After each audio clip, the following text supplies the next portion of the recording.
ਜਦੋਂ तक ਤੁਸੀਂ MLA MP नहीं बने होंगे उदों तक ਤੁਹਾਨੂੰ समाज याद ਹੁੰਦਾ पर ਜਦੋਂ ਤੁਸੀਂ ਅਸੈਂਬਲੀ और पार्लीमेंट ਦੇ ਵਿੱਚ ਬਹਿ ਜਾਂਦੇ ਤਾਂ ਫਿਰ ਤੁਹਾਨੂੰ समाज ਭੁੱਲ ਜਾਂਦਾ।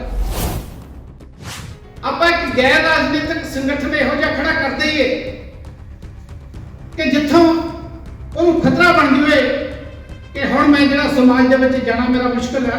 ਇਹ ਮੇਰਾ ਸੋਸ਼ਲ ਬਾਈਕਾਟ ਵੀ ਕਰਾ ਸਕਦੇ, ਮੇਰੇ ਘਰ ਨੂੰ ਘੇਰ ਵੀ ਸਕਦੇ, ਇਹ ਕਿਸੇ ਹੱਦ ਤੱਕ ਵੀ ਜਾ ਸਕਦੇ। ਇਹ ਪਾਵਰ ਆਫ ਸੋਸ਼ਲ ਯੂਨਿਟੀ ਦੀ ਯਾਤਰਾ ਨਹੀਂ, ਇਹ ਪੂਰੇ ਸਮਾਜ ਦੀ ਯਾਤਰਾ ਹੈ। ਇਸ ਯਾਤਰਾ ਨੂੰ ਕਾਮਯਾਬ ਕਰਨ ਲਈ ਜੇ ਪੱਬਾਂ ਭਾਰ ਹੋ ਗਏ ਤਾਂ ਉਹ ਦਿਨ ਦੂਰ ਨੇ ਕਿ ਸਰਕਾਰ ਜਿਹੜੀ ਮਰਜ਼ੀ ਆਵੇ ਉਹ ਸਰਕਾਰ ਸਮਾਜ ਦੇ ਪੈਰਾਂ ਤੇ ਬਿਠਾ ਦੇਵੇ। ਤੁਸੀਂ ਕਰ ਲਓ ਸਾਰਾ ਕੁਝ, ਕਰੋ, ਅਸੀਂ ਤੁਹਾਡੇ ਨਾਲ ਹਾਂ। ਮੈਂ ਕਹਿਣਾ ਚਾਹੁੰਦਾ ਹੈਗਾ ਵੀ ਜੇ ਇਹ ਆਪਣੇ ਸਮਾਜਿਕ ਦੇ ਤੌਰ ਤੇ ਇਹ ਕੰਮ ਕਰ ਰਹੇ ਹੈਗੇ ਆ ਤਾਂ ਅਸੀਂ ਇਹਨਾਂ ਦਾ ਸਮਰਥਨ ਕਰਾਂਗੇ। हमें वाकई दोस्त और दुश्मन की पहचान नहीं है।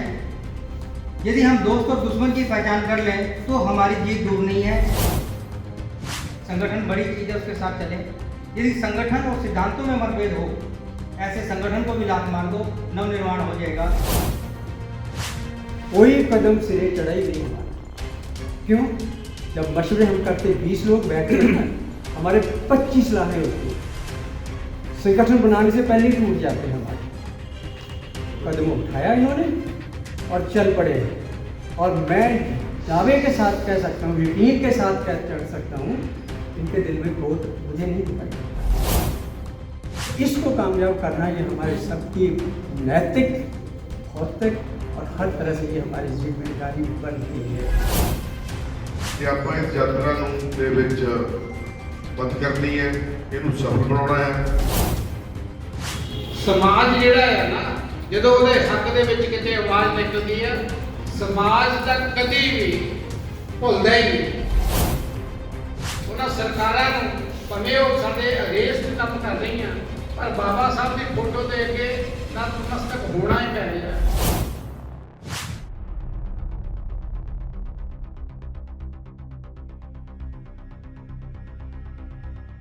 ਵਜ਼ੀਫੇ ਦਾ ਮਸਲਾ ਹੋਵੇ, ਚਾਹੇ ਐਜੂਕੇਸ਼ਨ ਦਾ ਮਸਲਾ ਹੋਵੇ, ਰਿਜ਼ਰਵੇਸ਼ਨ ਦਾ ਮਸਲਾ ਹੋਵੇ, ਜਾਂ ਜਿਹੜੀਆਂ ਪੰਚਾਇਤੀ ਜ਼ਮੀਨਾਂ ਦੇ ਵਿੱਚ ਹਿੱਸਾ ਕਾਸ਼ਤਕਾਰਾਂ ਨੂੰ, ਅਨੁਸੂਚਿਤ ਜਾਤੀਆਂ ਦੇ ਕਾਸ਼ਤਕਾਰਾਂ ਨੂੰ ਮਿਲਦਾ ਹੈਗਾ।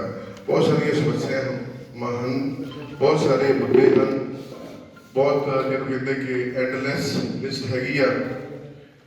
ਤੇ ਆਜ਼ਾਦੀ ਤੋਂ ਪਹਿਲਾਂ ਵੀ ਤੇ ਆਜ਼ਾਦੀ ਤੋਂ ਬਾਅਦ ਵੀ ਬਹੁਤ ਸਾਰੇ ਮਸਲੇ ਆ ਔਰ ਬਹੁਤ ਸਾਰੀਆਂ ਚੀਜ਼ਾਂ ਜਾਂ ਕਿਹਨੂੰ ਕਹਿੰਦੇ ਵੀ ਅਚੀਵਮੈਂਟ ਵੀ ਹੈਗੀਆਂ ਨੇ, ਲੇਕਿਨ ਜਿਹੜਾ ਸਮਾਜ ਅੱਜ ਵੀ ਸਮੱਸਿਆਵਾਂ ਦੇ ਨਾਲ ਜੂਝ ਰਿਹਾ ਹੈਗਾ, ਉਹ ਜਿਹੜੀ ਸੋਚ ਹੈਗੀ ਆ ਉਹ ਅੱਜ ਵੀ ਕਾਇਮ ਹੈਗੀ ਆ। ਸਰਕਾਰਾਂ ਅੱਜ ਵੀ ਜਿਹੜੀਆਂ ਸਾਡੇ ਸਮਾਜ ਦੇ ਹੱਕ ਦੇ ਵਿੱਚ ਗੱਲਾਂ ਬਾਤਾਂ ਨੇ, ਕਾਨੂੰਨ ਨੇ, ਉਹਨਾਂ ਨੂੰ ਲਾਗੂ ਨਹੀਂ ਹੋ ਰਿਹਾ ਜਾਂ ਨਾਲੇ ਉਹਦੇ ਨਾਲ ਜਿਹੜੀਆਂ ਉਹਨਾਂ ਦੀ ਸੋਚ ਦੇ ਕਰਕੇ ਬਹੁਤ ਸਾਰੀਆਂ ਸਮੱਸਿਆ ਕਾਇਮ ਨੇ। ਤੇ ਚਾਹੇ ਉਹ ਸਮਾਜ ਦੀ ਗੱਲ ਹੋਵੇ, ਚਾਹੇ ਸਰਕਾਰਾਂ ਦੀ ਗੱਲ ਹੋਵੇ, ਚਾਹੇ ਮਹਿਕਮੇ ਦੀ ਗੱਲ ਹੋਵੇ, ਚਾਹੇ ਹੋਰ ਨੌਕਰੀਆਂ ਦੀ ਗੱਲ ਹੋਵੇ। ਤੇ ਅੱਜ ਸਪੈਸ਼ਲੀ ਜਸਨ ਸਾਹਿਬ ਇੱਥੇ ਆਏ ਨੇ। ਇਸ ਸੰਬੰਧ ਵਿੱਚ ਮੀਟਿੰਗ ਰੱਖੀ ਗਈ ਹੈ। ਡਾਕਟਰ ਬਾਬਾ ਸਾਹਿਬ ਸੰਯੁਕਤ ਸੰਘਰਸ਼ ਮੋਰਚਾ ਤੇ ਬੈਨਰ ਦੇ ਹੇਠਾਂ ਜਿੰਨੀਆਂ ਵੀ ਸੰਸਥਾਵਾਂ ਇੱਥੇ ਜੁੜੀਆਂ ਨੇ, ਜਿਹੜੀਆਂ ਉਹਦੀਆਂ ਮੈਂਬਰ ਨੇ, ਉਹਨਾਂ ਦੇ ਜਿਹੜੇ ਪ੍ਰਤੀਨਿਧੀ ਨੇ, ਉਹਨਾਂ ਨੂੰ ਬੇਨਤੀ ਕੀਤੀ ਸੀ ਕਿ ਅੱਜ ਮੀਟਿੰਗ ਕੀਤੀ ਜਾਵੇ। ਤੇ ਜਸਨ ਸਾਹਿਬ ਆ ਚੁੱਕੇ ਨੇ। ਮੈਂ ਜਸਨ ਸਾਹਿਬ ਨੂੰ ਬੇਨਤੀ ਕਰਾਂਗਾ ਕਿ ਆਪਣੀ ਯਾਤਰਾ ਦੇ ਬਾਰੇ, ਆਪਣਾ ਜਿਹੜਾ ਪ੍ਰੋਗਰਾਮ ਲਿਖਿਆ ਹੈ ਉਹਦੇ ਬਾਰੇ ਸਾਰੇ ਜਿੰਨੇ ਸੱਜਣ ਆਏ ਨੇ, ਸਾਥੀ ਆਏ ਨੇ, ਉਹਨਾਂ ਨੂੰ ਆਪਣੇ ਉਸ ਪ੍ਰੋਗਰਾਮ ਦੇ ਬਾਰੇ ਸੰਖੇਪ ਦੇ ਵਿੱਚ ਦੱਸਣ ਵੀ ਉਹਨਾਂ ਦਾ ਪ੍ਰੋਗਰਾਮ ਕੀ ਹੈ, ਕਿਵੇਂ ਚੱਲਣਾ ਹੈ ਔਰ ਕਿਸ ਕਿਸਮ ਦੀ ਅਸੀਂ ਉਹਨਾਂ ਨੂੰ ਕੋਆਪਰੇਸ਼ਨ ਦੇ ਸਕਦੇ ਹਾਂ ਔਰ ਕਿਸ ਕਿਸਮ ਦੀ ਉਹਨਾਂ ਨੂੰ ਮਦਦ ਦੀ ਲੋੜ ਹੈ। ਇਹ ਸਮਾਜ ਦਾ ਮਸਲਾ ਹੈ ਔਰ ਇਹ ਬੜੀ ਖੁਸ਼ੀ ਦੀ ਗੱਲ ਹੈ ਕਿ ਅਸੀਂ ਬਹੁਤ ਸਾਰੀਆਂ ਮੀਟਿੰਗਾਂ ਕਰਦੇ ਹਾਂ ਬੰਦ ਕਮਰਿਆਂ ਦੇ ਵਿੱਚ ਔਰ ਬਹੁਤ ਸਾਰੀਆਂ ਚਿੱਠੀਆਂ ਵੀ ਲਿਖਦੇ ਹਾਂ। ਬਹੁਤ ਸਾਰੇ ਕਾਨੂੰਨ ਵੀ ਸਾਡੇ ਹੱਕ ਵਿੱਚ ਹਨ ਪਰ ਫਿਰ ਵੀ ਉਹ ਲਾਗੂ ਨਹੀਂ ਕੀਤੇ ਜਾ ਰਹੇ। ਧੱਕੇ ਦੇ ਧੱਕਾ ਰੋਜ਼ ਹੁੰਦਾ ਜਾ ਰਿਹਾ ਹੈਗਾ। ਇਹ ਜਿਹੜੀ ਅੱਜ ਦੀ ਮਿਸਾਲ ਤੁਹਾਡੇ ਸਾਹਮਣੇ ਹੈਗੀ ਆ, ਤੇ ਇਹਨਾਂ ਨੇ ਇੱਕ ਬਹੁਤ ਵੱਡਾ ਉਪਰਾਲਾ, ਇਹਨਾਂ ਦੀ ਸੋਚ ਜਿਹੜਾ ਇਹਨਾਂ ਦੇ ਦਿਮਾਗ ਦੇ ਵਿੱਚ ਵਿਚਾਰ ਆਇਆ ਕਿ ਸੜਕਾਂ ਦੇ ਉਤਰਨਾ ਪਏਗਾ। ਜੋ ਭੱਤਰਾਜ ਵੀ ਕਹਿ ਰਹੇ ਨੇ, ਸੜਕਾਂ ਦੇ ਉਤਰਨਾ ਪਊਗਾ ਸਾਨੂੰ ਆਪਣੇ ਹੱਕ ਲੈਣ ਦੇ ਲਈ, ਸਾਨੂੰ ਆਪਣੀਆਂ ਮੰਗਾਂ ਮਨਵਾਉਣ ਦੇ ਲਈ। ਮੈਂ ਬੇਨਤੀ ਕਰਾਂਗਾ ਜੱਸਲ ਸਾਹਿਬ ਨੂੰ ਕਿ ਆਪਣੇ ਪ੍ਰੋਗਰਾਮ ਦੇ ਬਾਰੇ ਸੰਖੇਪ ਦੇ ਵਿੱਚ ਚਾਨਣਾ ਪਾਉਣ। ਬਹੁਤ ਹੀ ਸਤਿਕਾਰਯੋਗ ਸੰਯੁਕਤ ਮੋਰਚਾ ਦੇ ਪੂਰੇ ਟੀਮ, ਕੁਮਾਰ ਸਾਹਿਬ ਅਤੇ ਹੋਰ ਮੇਰੇ ਸਾਥੀ ਜੋ ਕਾਂਸ਼ੀ ਟੀਵੀ ਵਾਲੇ ਸਾਡੇ ਵਿੱਚ ਬੈਠੇ ਆ, ਸਾਰਿਆਂ ਨੂੰ ਸਭ ਤੋਂ ਪਹਿਲਾਂ ਜੈ ਭੀਮ, ਜੈ ਭਾਰਤ। ਅੱਜ ਤੁਹਾਡੇ ਵਿੱਚ ਜੋ ਇਹ ਯਾਤਰਾ ਸਟਾਰਟ ਹੋਣੀ ਹੈ, ਜਿਹਦਾ ਨਾਮ ਅਣਖ ਜਗਾਓ ਆਜ਼ਾਦੀ ਪਾਓ ਰੱਖਿਆ ਗਿਆ। ਸੋ ਇਹ ਯਾਤਰਾ ਜਿਹੜੀ ਆ 26/2/2023 ਨੂੰ ਦਿਨ ਐਤਵਾਰ ਬਾਬੂ ਮੰਗੂ ਰਾਮ ਜੀ ਮੁੱਗੋਵਾਲੀਆ, ਜਿਨ੍ਹਾਂ ਦਾ ਪਿੰਡ ਮੁੱਗੋਵਾਲ ਹੈ, ਜਿਹੜੇ ਕਿ ਸਾਡੇ ਨਾਇਕ ਆ, ਜਿਨ੍ਹਾਂ ਨੇ ਬਾਬਾ ਸਾਹਿਬ ਦੇ ਸਮੇਂ ਦੇ ਨਾਲ ਸੰਘਰਸ਼ ਕੀਤਾ, ਉਸ ਪਿੰਡ ਤੋਂ ਇਹ ਯਾਤਰਾ ਸ਼ੁਰੂ ਕਰਨੀ ਹੈ। ਸੋ ਇਸ ਯਾਤਰਾ ਦਾ ਮੋਟਾ ਜਿਹਾ ਤੁਹਾਨੂੰ ਪੰਪਲੇਟ ਦਿੱਤਾ ਗਿਆ ਹੈ। ਬਾਕੀ ਆਪਣੇ ਕੋਲ ਜਿਹੜੇ ਵੀ ਮੁੱਦੇ ਰਹਿ ਗਏ ਆ, ਉਹ ਆਪਣੇ ਕੋਲ 64 ਦਿਨ ਦੀ ਇਹੋ ਯਾਤਰਾ ਆ। 26/2 ਤੋਂ ਸ਼ੁਰੂ ਹੋ ਕੇ 30/4/2023 ਨੂੰ ਸੁਨਾਮ ਸ਼ਹੀਦ ਊਧਮ ਸਿੰਘ ਦੇ ਬੁੱਤ ਤੇ ਇਹ ਯਾਤਰਾ ਖਤਮ ਹੋਵੇਗੀ। ਸੋ ਇਹ ਜਿਹੜਾ ਫੈਸਲਾ ਲਿਆ ਗਿਆ ਹੈ, ਇਹ ਕਿਸੇ ਵੱਲੋਂ ਨਹੀਂ ਲਿਆ ਗਿਆ। ਮੈਂ ਇੰਡੀਵਿਜੂਅਲ ਤੌਰ ਤੇ ਉਹ ਆਪਣੇ ਵੱਲੋਂ ਇਹ ਫੈਸਲਾ ਲੈ ਲਿਆ, ਕਿਉਂਕਿ ਮੇਰੀ ਜੋ ਆਸਥਾ ਹੈ ਉਹ ਕਿਤੇ ਜੁੜੀ ਹੋਈ ਹੈ। ਜਿਨ੍ਹਾਂ ਸੰਤਾਂ ਨੂੰ ਮੈਂ ਮੰਨਦਾ, ਉਹਨਾਂ ਦੀ ਬਦੌਲਤ ਮੈਂ ਪਿੰਡਾਂ ਦੇ ਵਿੱਚ ਮੀਟਿੰਗਾਂ ਕਰ ਰਿਹਾ ਸੀ, ਪਰ ਉਹ ਜਿਹਾ ਰਿਸਪੌਂਸ ਜਿਹੋ ਜਿਹਾ ਸਾਨੂੰ ਚਾਹੀਦਾ ਉਹ ਨਹੀਂ ਮਿਲ ਰਿਹਾ ਸੀ। ਤੇ ਅੱਜ ਤੋਂ ਤਕਰੀਬਨ ਨਵੰਬਰ ਦੇ ਐਂਡ ਦੇ ਵਿੱਚ ਮੈਨੂੰ ਹੁਕਮ ਹੋਇਆ ਕਿ ਮਿੱਤਰਾ ਉੱਠ ਕੇ ਤੁਰਪਾ, ਹੁਣ ਇਹ ਗੱਲ ਨਹੀਂ ਬਣਨੀ। ਫਿਰ ਮੈਂ ਆਪਣੇ ਜਿਹੜੇ ਮਨ ਦੇ ਜਜ਼ਬਾਤ ਸੀ ਉਹ ਪਾਵਰ ਆਫ ਸੋਸ਼ਲ ਯੂਨਿਟੀ ਦੇ ਵਿੱਚ ਰੱਖੇ, ਜਿਨ੍ਹਾਂ ਵੱਲੋਂ ਇਹ ਕਿਹਾ ਗਿਆ ਕਿ ਠੀਕ ਹੈ, ਫੈਸਲਾ ਬਹੁਤ ਜ਼ਿਆਦਾ ਵੱਡਾ ਹੈ, ਦੂਸਰਾ ਠੰਡ ਬਹੁਤ ਆ, ਤੁਸੀਂ ਥੋੜਾ ਜਿਹਾ ਦਿਨ ਪੱਧਰੇ ਹੋਣ ਦਿਓ ਤੇ ਸਤਿਗੁਰੂ ਰਵਿਦਾਸ ਮਹਾਰਾਜ ਜੀ ਦਾ ਗੁਰਪੁਰਬ ਵੀ ਜਿਹੜਾ ਲੰਘ ਜਾਊਗਾ, ਉਸ ਤੋਂ ਬਾਅਦ ਆਪਾਂ ਇਹਨੂੰ ਸ਼ੁਰੂ ਕਰਾਂਗੇ। ਸੋ ਇਹਦੀਆਂ ਤਿਆਰੀਆਂ ਜਿਹੜੀਆਂ ਆਰੰਭੀਆਂ ਗਈਆਂ। ਪੰਪਲੇਟ ਜਿਹੜਾ ਜੋ ਵੀ ਸਾਡੇ ਦਿਮਾਗ ਦੇ ਵਿੱਚ ਆਇਆ ਉਸ ਸਮੇਂ, ਹੋ ਸਕਦਾ ਗਲਤ ਹੋਵੇ, ਹੋ ਸਕਦਾ ਠੀਕ ਹੋਵੇ, ਉਹ ਲਿਖ ਕੇ, ਕਿਉਂਕਿ ਜਦੋਂ ਮੀਟਿੰਗ ਆਨਲਾਈਨ ਕੀਤੀ ਗਈ ਤੇ ਲੋਕਾਂ ਦੀ ਡਿਮਾਂਡ ਆਈ ਕਿ ਸਤਿਗੁਰੂ ਰਵਿਦਾਸ ਮਹਾਰਾਜ ਦਾ ਗੁਰਪੁਰਬ ਔਰ ਪ੍ਰਭਾਤ ਫੇਰੀਆਂ ਚੱਲ ਰਹੀਆਂ, ਤੁਸੀਂ ਇਹ ਪੰਪਲੇਟ ਜਿਹੜਾ ਆ ਇਹਨੂੰ ਵੰਡਣ ਦੀ ਕੋਸ਼ਿਸ਼ ਕਰਨੀ ਹੈ, ਇਸ ਕਰਕੇ ਇਹਨੂੰ ਜਲਦੀ ਛਪਾਓ। ਉਹ ਛਪ ਗਿਆ, ਬਹੁਤ ਜਗ੍ਹਾ ਵੰਡਿਆ ਵੀ ਗਿਆ ਤੇ ਵੰਡ ਵੀ ਰਹੇ ਆ। ਸੋ ਇਸ ਯਾਤਰਾ ਨੂੰ ਕਾਮਯਾਬ ਕਰਨ ਲਈ ਕਿ ਅਸੀਂ ਸਮਾਜ ਦੇ ਵਿੱਚ ਜਾ ਕੇ ਆਪਣੇ ਦੁਸ਼ਮਣ ਔਰ ਮਿੱਤਰ ਦੀ ਪਹਿਚਾਣ ਜਿਹੜੀ ਹੈ ਉਹਨਾਂ ਨੂੰ ਦੱਸ ਦਈਏ, ਇਹ ਯਾਤਰਾ ਦਾ ਮੇਨ ਮੰਤਵ ਆ। ਕਿਉਂਕਿ ਅਸੀਂ ਹੁਣ ਤੱਕ ਸਰਕਾਰਾਂ ਨੂੰ ਹੀ ਕੋਸਦੇ ਰਹੇ ਹਾਂ, ਪਰ ਜਿਹੜੇ ਸਾਡੇ ਵਿੱਚੋਂ ਜਾ ਕੇ ਅਸੈਂਬਲੀ ਔਰ ਪਾਰਲੀਮੈਂਟ ਦੇ ਵਿੱਚ ਬਹਿੰਦੇ ਆ, ਅਸੀਂ ਉਹਨਾਂ ਨੂੰ ਜਦੋਂ ਵੀ ਮਿਲਦੇ ਆ ਜੀ ਆਇਆਂ ਬਹੁਤ ਵਧੀਆ ਕਹਿੰਦੇ ਆ ਵੀ ਕਿਸੇ ਤਰੀਕੇ ਨਾਲ ਜੇ ਕੰਮ ਪਿਆ ਤਾਂ ਮੇਰੇ ਕੰਮ ਆ ਜਾਵੇ। ਇੱਥੇ ਹੁਣ ਇਹ ਕੰਮ ਜਿਹੜਾ ਆ ਇੰਡੀਵਿਜੂਅਲ ਛੱਡ ਕੇ ਸਮਾਜ ਦੇ ਕੰਮ ਲਈ ਯਾਤਰਾ ਨਿਕਲ ਰਹੀ ਹੈ ਕਿ ਮਿੱਤਰਾ ਤੂੰ ਕਿਸੇ ਦੀ ਬਦਲੀ ਕਰਾਤੀ ਹੋਊਗੀ, ਕਿਸੇ ਦੀ ਕੁੜੀ ਨੂੰ ਲਵਾਤਾ ਹੋਊ, ਮੁੰਡੇ ਨੂੰ ਲਗਵਾਤਾ ਹੋਊਗਾ। ਸਾਨੂੰ ਤਾਂ ਬਾਬਾ ਸਾਹਿਬ ਦੀ ਸੋਚ ਤੇ ਤੂੰ ਦੱਸ, ਜਦੋਂ ਤੈਨੂੰ 5 ਸਾਲ ਮਿਲੇ ਆ ਤੂੰ ਕੀਤਾ ਕੀ ਹੈ? ਸਾਨੂੰ ਤੇਰਾ ਰਿਪੋਰਟ ਕਾਰਡ ਚਾਹੀਦਾ। ਜਦੋਂ ਤੱਕ ਤੁਸੀਂ MLA MP ਨਹੀਂ ਬਣੇ ਹੁੰਦੇ ਉਦੋਂ ਤੱਕ ਤੁਹਾਨੂੰ ਸਮਾਜ ਯਾਦ ਹੁੰਦਾ, ਪਰ ਜਦੋਂ ਤੁਸੀਂ ਅਸੈਂਬਲੀ ਔਰ ਪਾਰਲੀਮੈਂਟ ਦੇ ਵਿੱਚ ਬਹਿ ਜਾਂਦੇ ਆ ਤਾਂ ਫਿਰ ਤੁਹਾਨੂੰ ਸਮਾਜ ਭੁੱਲ ਜਾਂਦਾ। ਸੋ ਉਹਨਾਂ ਨੂੰ ਵਿੱਚ ਲਿਖਿਆ ਵੀ ਉਹਨਾਂ ਨੂੰ ਨੱਥ ਕੌਣ ਪਾਊ, ਉਹ ਆਪਾਂ ਹੁਣ ਇੱਕ ਤਰੀਕੇ ਦਾ ਉਹ ਮਿਸ਼ਨ ਖੜਾ ਕਰਨਾ ਕਿ ਜਿਹੜਾ ਵੀ ਅਸੈਂਬਲੀ ਔਰ ਪਾਰਲੀਮੈਂਟ ਦੇ ਵਿੱਚ ਚੁਣ ਹੋ ਕੇ ਜਾਵੇ, ਆਪਾਂ ਇੱਕ ਗੈਰ ਰਾਜਨੀਤਿਕ ਸੰਗਠਨ ਇਹੋ ਜਿਹਾ ਖੜਾ ਕਰ ਦਈਏ ਕਿ ਜਿੱਥੋਂ ਉਹਨੂੰ ਖਤਰਾ ਬਣ ਜਾਵੇ ਕਿ ਹੁਣ ਮੈਂ ਜਿਹੜਾ ਸਮਾਜ ਦੇ ਵਿੱਚ ਜਾਣਾ ਮੇਰਾ ਮੁਸ਼ਕਲ ਹੈ। ਇਹ ਮੇਰਾ ਸੋਸ਼ਲ ਬਾਈਕਾਟ ਵੀ ਕਰਾ ਸਕਦੇ ਆ, ਮੇਰੇ ਘਰ ਨੂੰ ਘੇਰ ਵੀ ਸਕਦੇ ਆ, ਇਹ ਕਿਸੇ ਹੱਦ ਤੱਕ ਵੀ ਜਾ ਸਕਦੇ ਆ। ਸੋ ਸਾਡੇ ਕੋਲ ਕੋਈ ਸੰਸਥਾ ਇਹੋ ਜਿਹੀ ਨਾ ਹੋਣ ਕਰਕੇ ਪਾਵਰ ਆਫ ਸੋਸ਼ਲ ਯੂਨਿਟੀ ਨੇ ਇਹ ਸੰਕਲਪ ਲਿਆ ਕਿ ਆਪਾਂ ਸਾਰੇ ਹੀ ਡਿਪਾਰਟਮੈਂਟਾਂ ਨੂੰ, ਸਾਰੇ ਹੀ ਲੋਕਾਂ ਨੂੰ ਇੱਕ ਪਲੇਟਫਾਰਮ ਤੇ ਜੋੜਨ ਦੀ ਕੋਸ਼ਿਸ਼ ਕਰੀਏ, ਜਿਹੜਾ ਕਿ ਲਗਾਤਾਰ ਮੈਂ ਤੁਹਾਨੂੰ ਪਤਾ ਹੋਣਾ ਸਾਰਿਆਂ ਨੂੰ, ਕਿਉਂਕਿ ਆਪਾਂ ਇੱਕ ਦੂਜੇ ਨੂੰ ਮਿਲਦੇ ਰਹਿੰਦੇ ਹਾਂ। 3 ਸਾਲ ਤੋਂ ਲਗਾਤਾਰ ਮੈਂ ਪਿੰਡਾਂ ਦੇ ਵਿੱਚ ਮੀਟਿੰਗਾਂ ਕਰ ਰਿਹਾ, ਪਰ ਉਹਦਾ ਨਾਲ ਕੋਈ ਇੰਨਾ ਇਫੈਕਟ ਪੈ ਨਹੀਂ ਸੀ ਰਿਹਾ। ਜਿੱਥੇ ਕੋਈ ਜਾਣਦਾ ਉੱਥੇ ਮੀਟਿੰਗ ਹੋ ਜਾਂਦੀ ਸੀ, ਜਿੱਥੇ ਕੋਈ ਜਾਣਦਾ ਉੱਥੇ ਕੀ ਜਾ ਕੇ ਦੱਸੀਏ। ਸੋ ਦੂਸਰੀ ਗੱਲ ਇਹ ਸੀ ਕਿ ਅਸੀਂ ਆਮ ਤੌਰ ਤੇ ਜਿਵੇਂ ਬਾਦਲ ਸਾਹਿਬ ਕਹਿੰਦੇ ਜਦੋਂ ਸਰਕਾਰ 'ਚ ਨਹੀਂ ਹੁੰਦੇ ਵੀ ਪੰਥ ਖਤਰੇ 'ਚ ਹੈ, ਇਹ ਸਾਡੇ ਵੀ ਜਿਹੜੇ ਲੀਡਰ ਆ ਇਹਨਾਂ ਨੂੰ ਵੀ ਉਦੋਂ ਤੱਕ ਸਮਾਜ ਖਤਰੇ 'ਚ ਨਜ਼ਰ ਆਊਗਾ ਜਦੋਂ ਤੱਕ ਇਹ ਸਰਕਾਰ ਦੇ ਵਿੱਚ ਨਹੀਂ ਬੈਠੇ ਹੁੰਦੇ।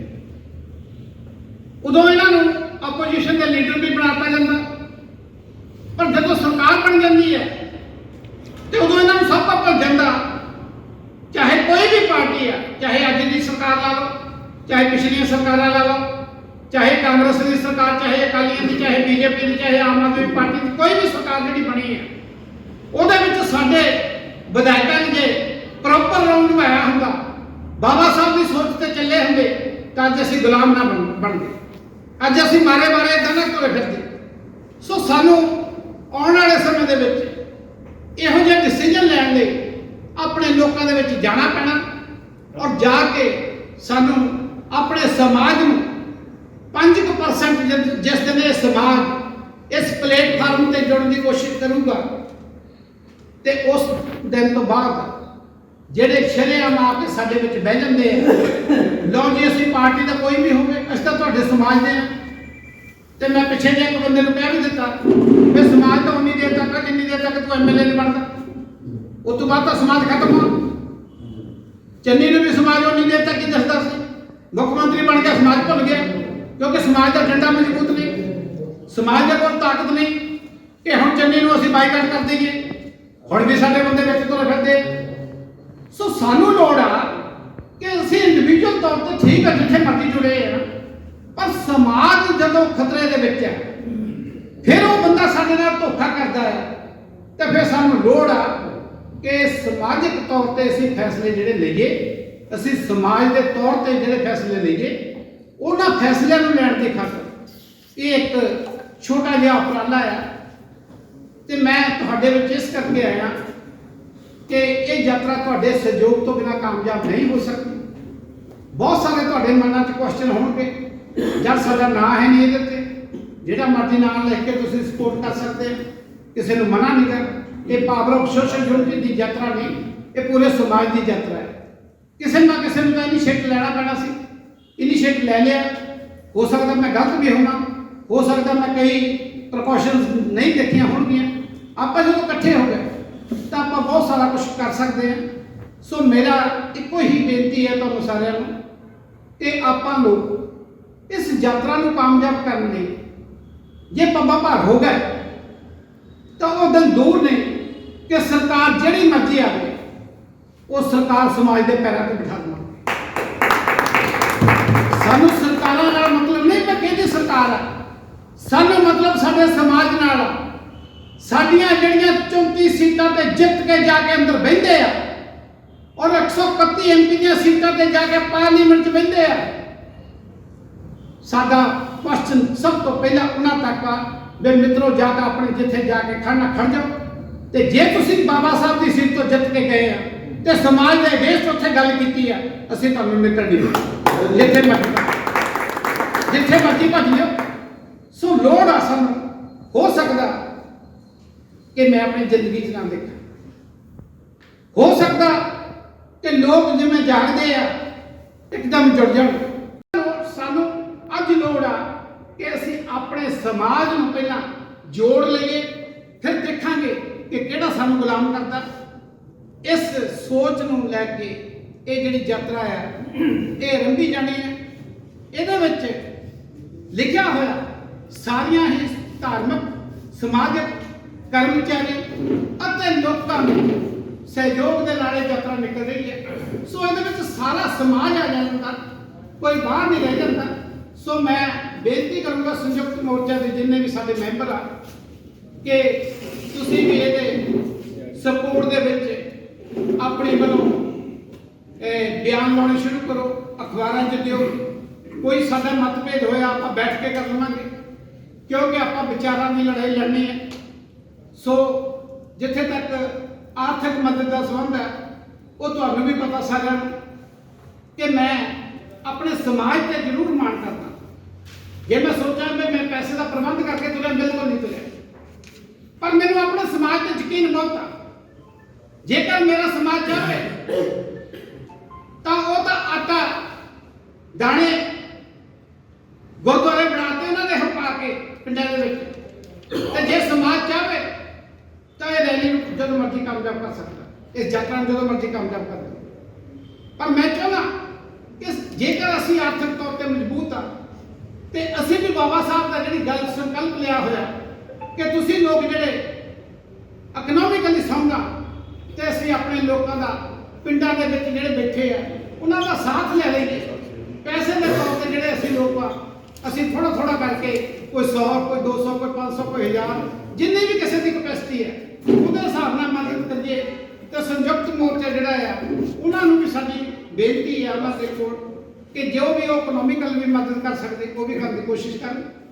ਇਹਦੀ ਸਪੋਰਟ ਦੇ ਵਿੱਚ ਜਿੱਥੇ ਵੀ ਤੁਹਾਡੇ ਨੀਅਰ ਐਂਡ ਡੀਅਰ ਤੁਹਾਡੇ ਇਲਾਕੇ ਦੇ ਵਿੱਚ ਜਦੋਂ ਵੀ ਯਾਤਰਾ ਉਹਨਾਂ ਦੀ ਜਾਣੀ ਹੈ, ਜੇ ਤੁਸੀਂ ਉੱਥੇ ਨਹੀਂ ਵੀ, ਤੁਸੀਂ ਐਡਵਾਂਸ ਉਹਨਾਂ ਨੂੰ ਦੱਸੋ ਇਹ ਰੂਟ ਤੁਹਾਡੇ ਕੋਲ ਸਾਰਾ ਆ ਗਿਆ। ਇਸ ਰੂਟ ਦੇ ਮੁਤਾਬਕ, ਕਿਉਂਕਿ ਜੇਕਰ ਇਹ 1900 ਕਿਲੋਮੀਟਰ ਦਾ ਰੂਟ ਬਣ ਗਿਆ, ਜੇਕਰ ਆਪਾਂ ਸਾਰੇ ਪਿੰਡਾਂ ਨੂੰ ਟੱਚ ਕਰੀਏ ਤਾਂ ਮੇਰਾ ਖਿਆਲ ਹੈ ਯਾਤਰਾ ਜਿਹੜੀ 2 ਸਾਲ ਦੇ ਵਿੱਚ ਵੀ ਕੰਪਲੀਟ ਨਹੀਂ ਹੋਣੀ। ਪਰ ਇਹੋ ਹੀ ਜਿਹੜੀ ਯਾਤਰਾ 64 ਦਿਨ ਦੀ ਬਣ ਗਈ ਹੈ, ਜਿੱਥੋਂ ਦੀ ਲੰਘਣੀ ਹੈ ਉੱਥੇ ਸਾਡੇ ਲੋਕ ਇੱਕ ਦਿਨ ਲਈ ਜ਼ਰੂਰ ਉਹਨਾਂ ਨੂੰ ਨਾਲ ਤੋਰੀਏ ਔਰ ਯਾਤਰਾ ਜਿਹੜੀ ਆ ਇਹ ਕਾਮਯਾਬ ਹੋ ਸਕਦੀ ਹੈ। ਇਹ ਤੁਹਾਡੇ ਸਹਿਯੋਗ ਤੋਂ ਬਿਨਾਂ ਨਹੀਂ ਹੋਣੀ। ਹਰ ਇੱਕ ਦੀ ਇਹਦੇ ਵਿੱਚ ਕੁਛ ਨਾ ਕੁਛ ਭੂਮਿਕਾ ਜਿਹੜੀ ਆ ਰਹੇਗੀ। ਕੋਈ ਸਲੋਗਨ ਦੇ ਸਕਦਾ, ਕੋਈ ਇਹੋ ਜਿਹਾ ਸਾਨੂੰ ਸੁਝਾਅ ਦੇ ਸਕਦਾ, ਕੋਈ ਮੁੱਦੇ ਦੇ ਸਕਦਾ ਜਿਹੜੇ ਕਿ ਅਸੀਂ 64 ਜਿਹੜੇ ਆ 64 ਦਿਨ ਦੇ ਵਿੱਚ ਸਾਡੇ ਕੋਲ ਤਕਰੀਬਨ 128 ਪੜਾਅ ਬਣਨੇ ਆ। 128 ਪੜਾਵਾਂ ਦੇ ਉੱਤੇ ਆਪਾਂ ਜੋ ਵੀ ਮੁੱਦਾ ਆ ਸਾਡੇ ਸਮਾਜ ਦਾ ਉਹ ਲਵਾਂਗੇ। ਔਰ ਨਾਲ ਦੀ ਨਾਲ ਉਹਨਾਂ ਲੋਕਾਂ ਨੂੰ ਬੇਨਤੀ ਕਰਿਓ ਕਿ ਤੁਸੀਂ ਲੋਕ ਜਿਹੜੇ ਯਾਤਰਾ ਵਿੱਚ ਜਦੋਂ ਜਾਣਾ ਆ, ਘਰਾਂ ਤੋਂ ਹੀ ਇੱਕ ਪੇਪਰ ਤੇ ਸਾਈਨ ਕਰਕੇ ਲਿਆਉਣ ਕਿ ਅਸੀਂ ਆਹ ਲੋਕ ਜਿਹੜੇ ਇਹਦੀ ਸਪੋਰਟ ਦੇ ਵਿੱਚ ਜਾ ਰਹੇ ਹਾਂ, ਤਾਂ ਕਿ ਉਹ ਸਾਰਾ ਰਿਕਾਰਡ ਸਾਡੇ ਕੋਲ ਆ ਜਾਵੇ ਕਿ ਇਸ ਪਿੰਡ ਦੇ ਵਿੱਚੋਂ ਇਸ ਬੰਦੇ ਦੀ ਕਮਾਂਡ ਦੇ ਵਿੱਚ ਇੰਨੇ ਬੰਦਿਆਂ ਨੂੰ ਸ਼ਾਮਿਲ ਹੋਏ ਆ ਔਰ ਕਿੱਥੇ ਤੱਕ ਗਏ ਆ। ਸੋ ਇਹ ਜਿਹੜੇ ਹਾਲੇ ਜਿਹੜੇ 5-4 ਦਿਨ ਪਏ ਆ, ਇਹਦੇ ਵਿੱਚ ਤੁਸੀਂ ਜਿੱਥੇ ਜਿੱਥੇ ਵੀ ਤੁਹਾਡੇ ਸਾਥੀ ਬੈਠੇ ਆ, ਜਾਣਦੇ ਆ ਤੁਹਾਨੂੰ, ਉਹਨਾਂ ਤੱਕ ਗੱਲ ਪਹੁੰਚਾਓ। ਇਸ ਯਾਤਰਾ ਨੂੰ ਕਾਮਯਾਬ ਕਰਨ ਲਈ ਮੈਂ ਤੁਹਾਡੇ ਅੱਗੇ ਸਾਰਿਆਂ ਦੀ ਬੇਨਤੀ ਕਰਦਾ ਕਿ ਇਹਨੂੰ ਸਮਾਜ ਦਾ ਮੁੱਦਾ ਸਮਝ ਕੇ ਕਿ ਸਮਾਜ ਨੂੰ ਆਪਾਂ ਜਗਾਉਣਾ ਆ, ਇਸ ਤਰੀਕੇ ਦੇ ਨਾਲ ਇਹਦੇ ਵਿੱਚ ਆਪਣਾ ਰੋਲ ਨਿਭਾਈਏ। ਤੇ ਮੈਂ ਇਹਨਾਂ ਸ਼ਬਦਾਂ ਦੇ ਨਾਲ ਇੱਕ ਤੁਹਾਨੂੰ ਹੋਰ ਬੇਨਤੀ ਕਰਨੀ ਹੈ ਕਿ ਮੇਰੀ ਦਸੂਹੇ ਜਿਹੜੀ ਆ 5:30 ਵਜੇ ਮੀਟਿੰਗ ਆ, ਮੈਂ ਹਰ ਹਾਲਤ ਦੇ ਵਿੱਚ ਇੱਥੋਂ 2 ਵਜੇ ਜਾਣਾ ਚਾਹੁੰਦਾ।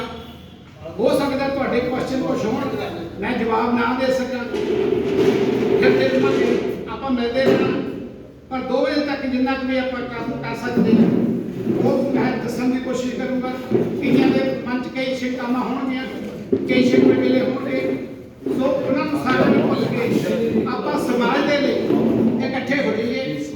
ਫਿਰ ਆਪਾਂ ਜਿਹੜੀ ਆ ਸਾਰੇ ਜਿਹੜੇ ਰੰਗ ਜਿੱਤ ਲੈਣੇ ਆ।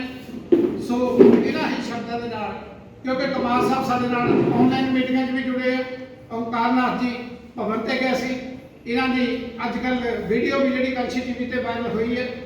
ਫਤਿਹ ਜੰਕਸ਼ਨ ਜੀ ਗਏ ਸੀਗੇ, ਇਹ ਵੀ ਭਵਨ ਤੇ ਪਟਿਆਲੇ ਜਾ ਕੇ ਆਏ ਆ। ਸੋ ਮੇਰੀ ਤੁਹਾਨੂੰ ਸਾਰਿਆਂ ਨੂੰ ਬੇਨਤੀ ਆ ਕਿ ਭਵਨ ਜਿਹੜਾ ਆ ਉੱਥੇ ਚੈਰੀਟੇਬਲ ਡਿਸਪੈਂਸਰੀ ਚੱਲ ਰਹੀ ਹੈ, ਬੱਚਿਆਂ ਦਾ ਹੋਸਟਲ ਚੱਲ ਰਿਹਾ, ਲੋਕਾਂ ਦੇ ਰਹਿਣ ਲਈ ਪ੍ਰਬੰਧ ਕੀਤਾ ਹੈ। ਸੋ ਜਿਹੜਾ ਭਵਨ 16 ਦੇ ਵਿੱਚ ਸ਼ੁਰੂ ਹੋਇਆ ਸੀ ਉਹ ਸਮਾਜ ਨੂੰ ਸਮਰਪਿਤ ਹੋ ਚੁੱਕਾ ਹੈ। ਉੱਥੇ ਦਾਲ ਰੋਟੀ ਫੁਲਕਾ ਕਿਸੇ ਨੂੰ ਵੀ ਕਿਸੇ ਟਾਈਮ ਵੀ ਜਾਣਾ ਉਹ ਮਿਲਦਾ ਹੈ। ਸੋ ਇਹਦੇ ਨਾਲ ਜਿਹੜਾ ਮੇਨ ਕਾਜ ਆ ਕਿ ਅਸੀਂ ਆਉਣ ਵਾਲੇ ਸਮੇਂ ਦੇ ਵਿੱਚ ਜਿੰਨੀ ਦੇਰ ਤੱਕ ਫਤਵੇ ਜਾਰੀ ਕਰਨ ਵਾਲੇ ਨਹੀਂ ਬਣਦੇ, ਸਾਡਾ ਕੁਝ ਨਹੀਂ ਬਣਨਾ, ਕਿਉਂਕਿ ਕਿਸੇ ਨੂੰ ਵੀ ਸਾਡਾ ਖਤਰਾ ਨਹੀਂਗਾ। ਤਾਂ ਫਤਵੇ ਜਾਰੀ ਕਰਨ ਲਈ ਹਮੇਸ਼ਾ ਜਿਹੜੇ ਸਮਾਜਿਕ ਸੰਗਠਨ ਹੀ ਕਰਦੇ ਹੁੰਦੇ ਆ, ਪੋਲੀਟੀਕਲ ਪਾਰਟੀਆਂ ਨਹੀਂ ਕਰਦੀਆਂ। ਸੋ ਇਹਨਾਂ ਹੀ ਸ਼ਬਦਾਂ ਦੇ ਨਾਲ ਮੈਂ ਸਾਰਿਆਂ ਦਾ ਰਿਣੀ ਆ ਕਿ ਤੁਸੀਂ ਟਾਈਮ ਕੱਢ ਕੇ ਆਏ ਆ। ਮੇਰੇ ਤੋਂ ਹੋ ਸਕਦਾ ਸ਼ਾਰਟ ਪੀਰੀਅਡ ਦੇ ਵਿੱਚ ਕੋਈ ਗੱਲ ਰਹਿ ਗਈ ਹੋਵੇ, ਗਲਤੀ ਹੋ ਗਈ ਹੋਵੇ, ਉਹਨੂੰ ਮਾਫ ਕਰਿਓ। ਸੋ ਇਹਨਾਂ ਹੀ ਸ਼ਬਦਾਂ ਦੇ ਨਾਲ ਮੈਂ ਸਾਰਿਆਂ ਦਾ ਬਹੁਤ ਬਹੁਤ ਧੰਨਵਾਦ ਕਰਦਾ ਪਾਵਰ ਆਫ ਸੋਸ਼ਲ ਯੂਨਿਟੀ ਵੱਲੋਂ। ਸੋ ਆਉਣ ਵਾਲੇ ਸਮੇਂ ਦੇ ਵਿੱਚ ਆਪਾਂ ਜੇਕਰ ਇਕੱਠੇ ਹੋ ਕੇ ਚੱਲ ਪਏ ਤਾਂ ਆਪਾਂ ਅਗਲੀਆਂ ਜਿਹੜੀਆਂ ਪੈੜਾ ਜਿਹੜੀਆਂ ਮਾਨਵ ਕਾਂਸ਼ੀ ਰਾਮ ਜੀ ਦਾ, ਬਾਬਾ ਸਾਹਿਬ ਦਾ ਜੋ ਸੁਪਨਾ ਹੈ ਉਹਨੂੰ ਜ਼ਰੂਰ ਪੂਰਾ ਕਰ ਸਕਾਂਗੇ। ਅਦਰਵਾਈਜ਼ ਮੇਰੇ ਖਿਆਲ ਜੇ ਆਪਾਂ ਫਤਵੇ ਜਾਰੀ ਕਰਨ ਵਾਲੇ ਨਾ ਬਣੇ ਤਾਂ ਕੁਝ ਬਣਨਾ ਨਹੀਂ ਸਕਦਾ, ਕਿਉਂਕਿ ਵਿਧਾਨਸਭਾ ਦੇ ਵਿੱਚ ਚੌੜੇ ਹੋ ਕੇ ਬਹਿਣ ਦੀ ਆਦਤ ਉਹਨਾਂ ਨੂੰ ਬਣ ਚੁੱਕੀ ਹੈ। ਉਹ ਆਦਤ ਆਪਾਂ ਕਿੱਦਾਂ ਬੰਦ ਕਰਨੀ ਹੈ, ਉਹ ਜਿਹੜੀ ਹੈ ਇਹ ਮਿਸ਼ਨ ਜਿਹੜਾ ਪਾਵਰ ਆਫ ਸੋਸ਼ਲ ਯੂਨਿਟੀ ਤੁਹਾਡੇ ਸਾਥ ਦੇ ਨਾਲ ਅੱਗੇ ਨੂੰ ਜਾਣਾ ਚਾਹੁੰਦੀ ਹੈ। ਸੋ ਸਾਰਿਆਂ ਨੂੰ ਫਿਰ ਤੇ ਜੈ ਭੀਮ ਜੈ ਭਾਰਤ। ਬਹੁਤ ਬਹੁਤ ਧੰਨਵਾਦ। ਮੈਂ ਇਸ ਵਕਤ ਵਿੱਚ ਦੱਸਣਾ ਚਾਹੁੰਦਾ ਕਿ ਫੋਰਮ ਫਾਰ ਵੀਕਰ ਸੈਕਸ਼ਨ ਦੇ ਵਿੱਚ 11 ਫਰਵਰੀ ਨੂੰ ਮੀਟਿੰਗ ਹੋਈ ਸੀ, ਜਿਹਦੇ ਵਿੱਚ ਆਪਣੀ ਪ੍ਰੋਗਰਾਮ ਦੇ ਬਾਰੇ ਜੱਸਾ ਸਾਹਿਬ ਨੇ ਵਿਸਤਾਰ ਦੇ ਵਿੱਚ ਦੱਸਿਆ ਸੀਗਾ। ਤੇ ਫੋਰਮ ਫਾਰ ਵੀਕਰ ਸੈਕਸ਼ਨ ਦੇ ਵੱਲੋਂ ਆਪਣੇ ਵਿਚਾਰ ਵਟਾਂਦਰਾ ਕਰਨ ਤੋਂ ਬਾਅਦ ਇਹ ਫੈਸਲਾ ਕੀਤਾ ਗਿਆ ਕਿ ਜੱਸਾ ਸਾਹਿਬ ਨੇ ਇੱਕ ਬਹੁਤ ਹੀ ਨਵੇਕਲਾ ਕਦਮ ਚੁੱਕਿਆ, ਜੋ ਕਿ ਜਿਹਦੀ ਕਿ ਬਹੁਤ ਹੀ ਪਹਿਲਾਂ ਦੀ ਲੋੜ ਸੀਗੀ, ਲੇਕਿਨ ਦੇਰ ਆਏ ਦੁਰਸਤ ਆਏ, ਉਹਨਾਂ ਨੇ ਆਪਣਾ ਕਦਮ ਚੁੱਕਿਆ ਤੇ ਉਹਨਾਂ ਦੀ ਸਾਨੂੰ ਮਦਦ ਕਰਨੀ ਚਾਹੀਦੀ ਹੈ। ਸਾਰੇ ਉਹਨਾਂ ਦੇ ਨਾਲ ਮੋਢੇ ਨਾਲ ਮੋਢਾ ਲਾ ਕੇ ਸਾਨੂੰ ਕੰਮ ਕਰਨਾ ਚਾਹੀਦਾ।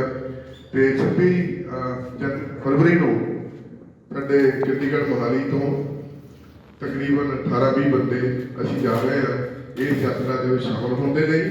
ਔਰ ਫੋਰਮ ਫਾਰ ਵੀਕਰ ਸੈਕਸ਼ਨ ਦੇ ਵੱਲੋਂ ਅਸੀਂ ਇਹ ਫੈਸਲਾ ਕੀਤਾ ਕਿ 1 ਲੱਖ ਰੁਪਏ ਦੀ ਮਦਦ, 1 ਲੱਖ ਰੁਪਏ ਦੀ ਮਦਦ ਫੋਰਮ ਫਾਰ ਵੀਕਰ ਸੈਕਸ਼ਨ ਵੱਲੋਂ ਕੀਤੀ ਜਾ ਰਹੀ ਹੈ। ਔਰ ਮੈਂ ਆਪਣੇ ਸਾਰੇ ਸਾਥੀਆਂ ਨੂੰ ਡਾਕਟਰ ਅੰਬੇਦਕਰ ਸੰਯੁਕਤ ਸੰਘਰਸ਼ ਮੋਰਚੇ ਵੱਲੋਂ ਜਿੰਨੀਆਂ ਵੀ ਉਹਦੇ ਵਿੱਚ ਜਥੇਬੰਦੀਆਂ ਸ਼ਾਮਲ ਨੇ ਉਹਨਾਂ ਨੂੰ ਬੇਨਤੀ ਕਰਦਾ ਕਿ ਆਪਾਂ ਉਹਦੇ ਬਾਰੇ ਵਿਚਾਰ ਕਰੀਏ ਕਿ ਆਪਾਂ ਇਸ ਯਾਤਰਾ ਨੂੰ ਕਿਸ ਤਰੀਕੇ ਨਾਲ ਕਾਮਯਾਬ ਕਰ ਸਕਦੇ ਹਾਂ।